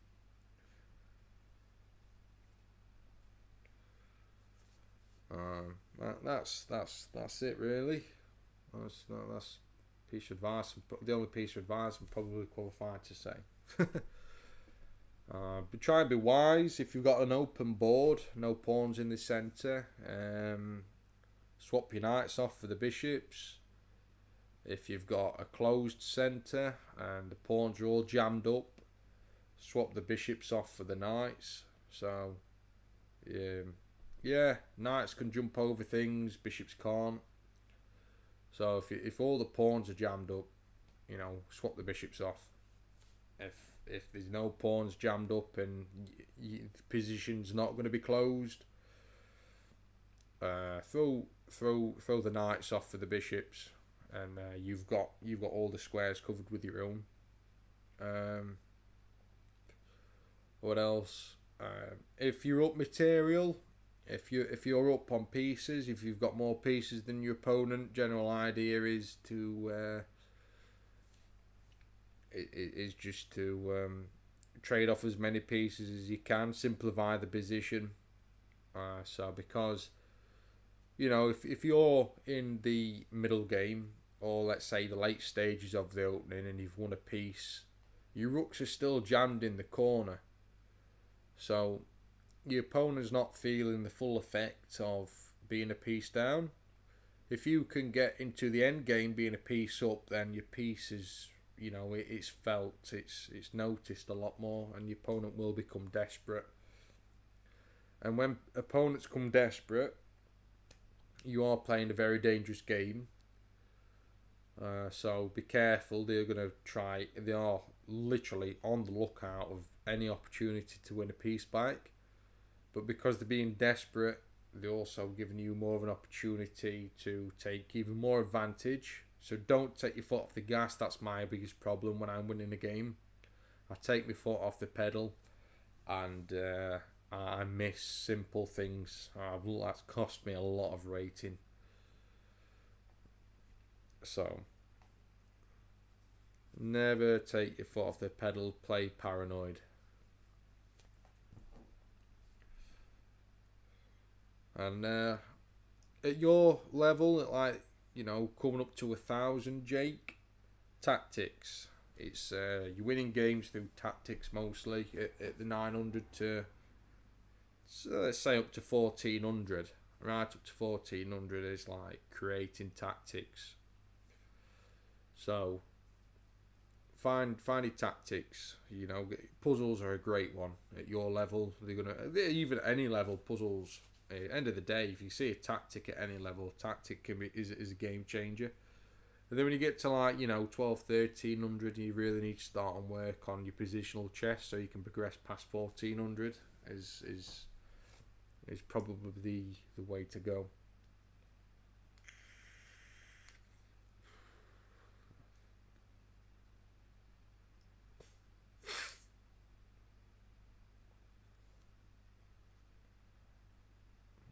Yeah, puzzles are a great one. If I say to you, aim for 10 puzzles a day, just 10. 10 or 15 puzzles a day, but actually make sure you get them correct. I mean, I am bad for this. I'm horrendous for this, actually, Jake. I blitz puzzles out too quick. I progressed the most when I stopped. And even if you spent half an hour on a puzzle, spend half an hour on a puzzle. Just get it right. Calculate in your head. See the pieces move in your head. Place the pieces on, you know, in your mind. Use your imagination. Get used to seeing the pieces on other squares, like 3 or 4 moves in front. That'll train your calculation. That's great. Also, if you want to cross over 1,000 mark. In fact, if you can calculate at 900, 950, if you can calculate accurately, you're gonna have a massive advantage right up to, say, 15, 1600. Because, to be honest with you, the only difference, in my opinion, between someone rated 1,000 and a 15, 1600 player is probably, you know, tactical awareness, but the ability to be able to calculate. Because if you can calculate accurately, you can also calculate, you know, your opponent snap taking a piece, and you've been able to set a tactic up that's forced. So, yeah, you learn to calculate, Jake, accurately. You'll be shooting past. Yeah, your calculation will always get better doing puzzles. Even if you have to spend half an hour on a puzzle, do it. If you spend an hour a day and you only get 1 or 2 puzzles done, but they was correct, then you're winning. You're going in the right direction. If you spend 15 minutes on 10 puzzles and you got 1 right, you're not doing it right. You're not doing it correctly. If that makes sense. I'm not saying it's bad. It's you're not getting as much from it as you would do if you just got 2 and you got them both right. If that makes sense.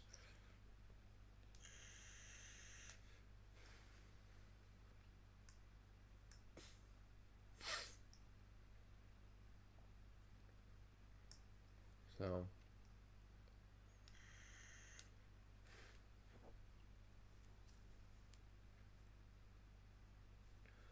Alright, Jake. And we'll leave it at that. Hopefully. Alright, buddy. Hopefully you've enjoyed it. You are the last one in the stream. Thank you for staying and sticking around. I appreciate that. I really do. Hopefully you've took something away from it. Hopefully you've took something away from this stream. And take to your own games. And next time I speak to you, Jake, probably tomorrow, I want to hear you get past that 1,000 mark. I want you to get to 1,000 by the end of the week. That'll be awesome.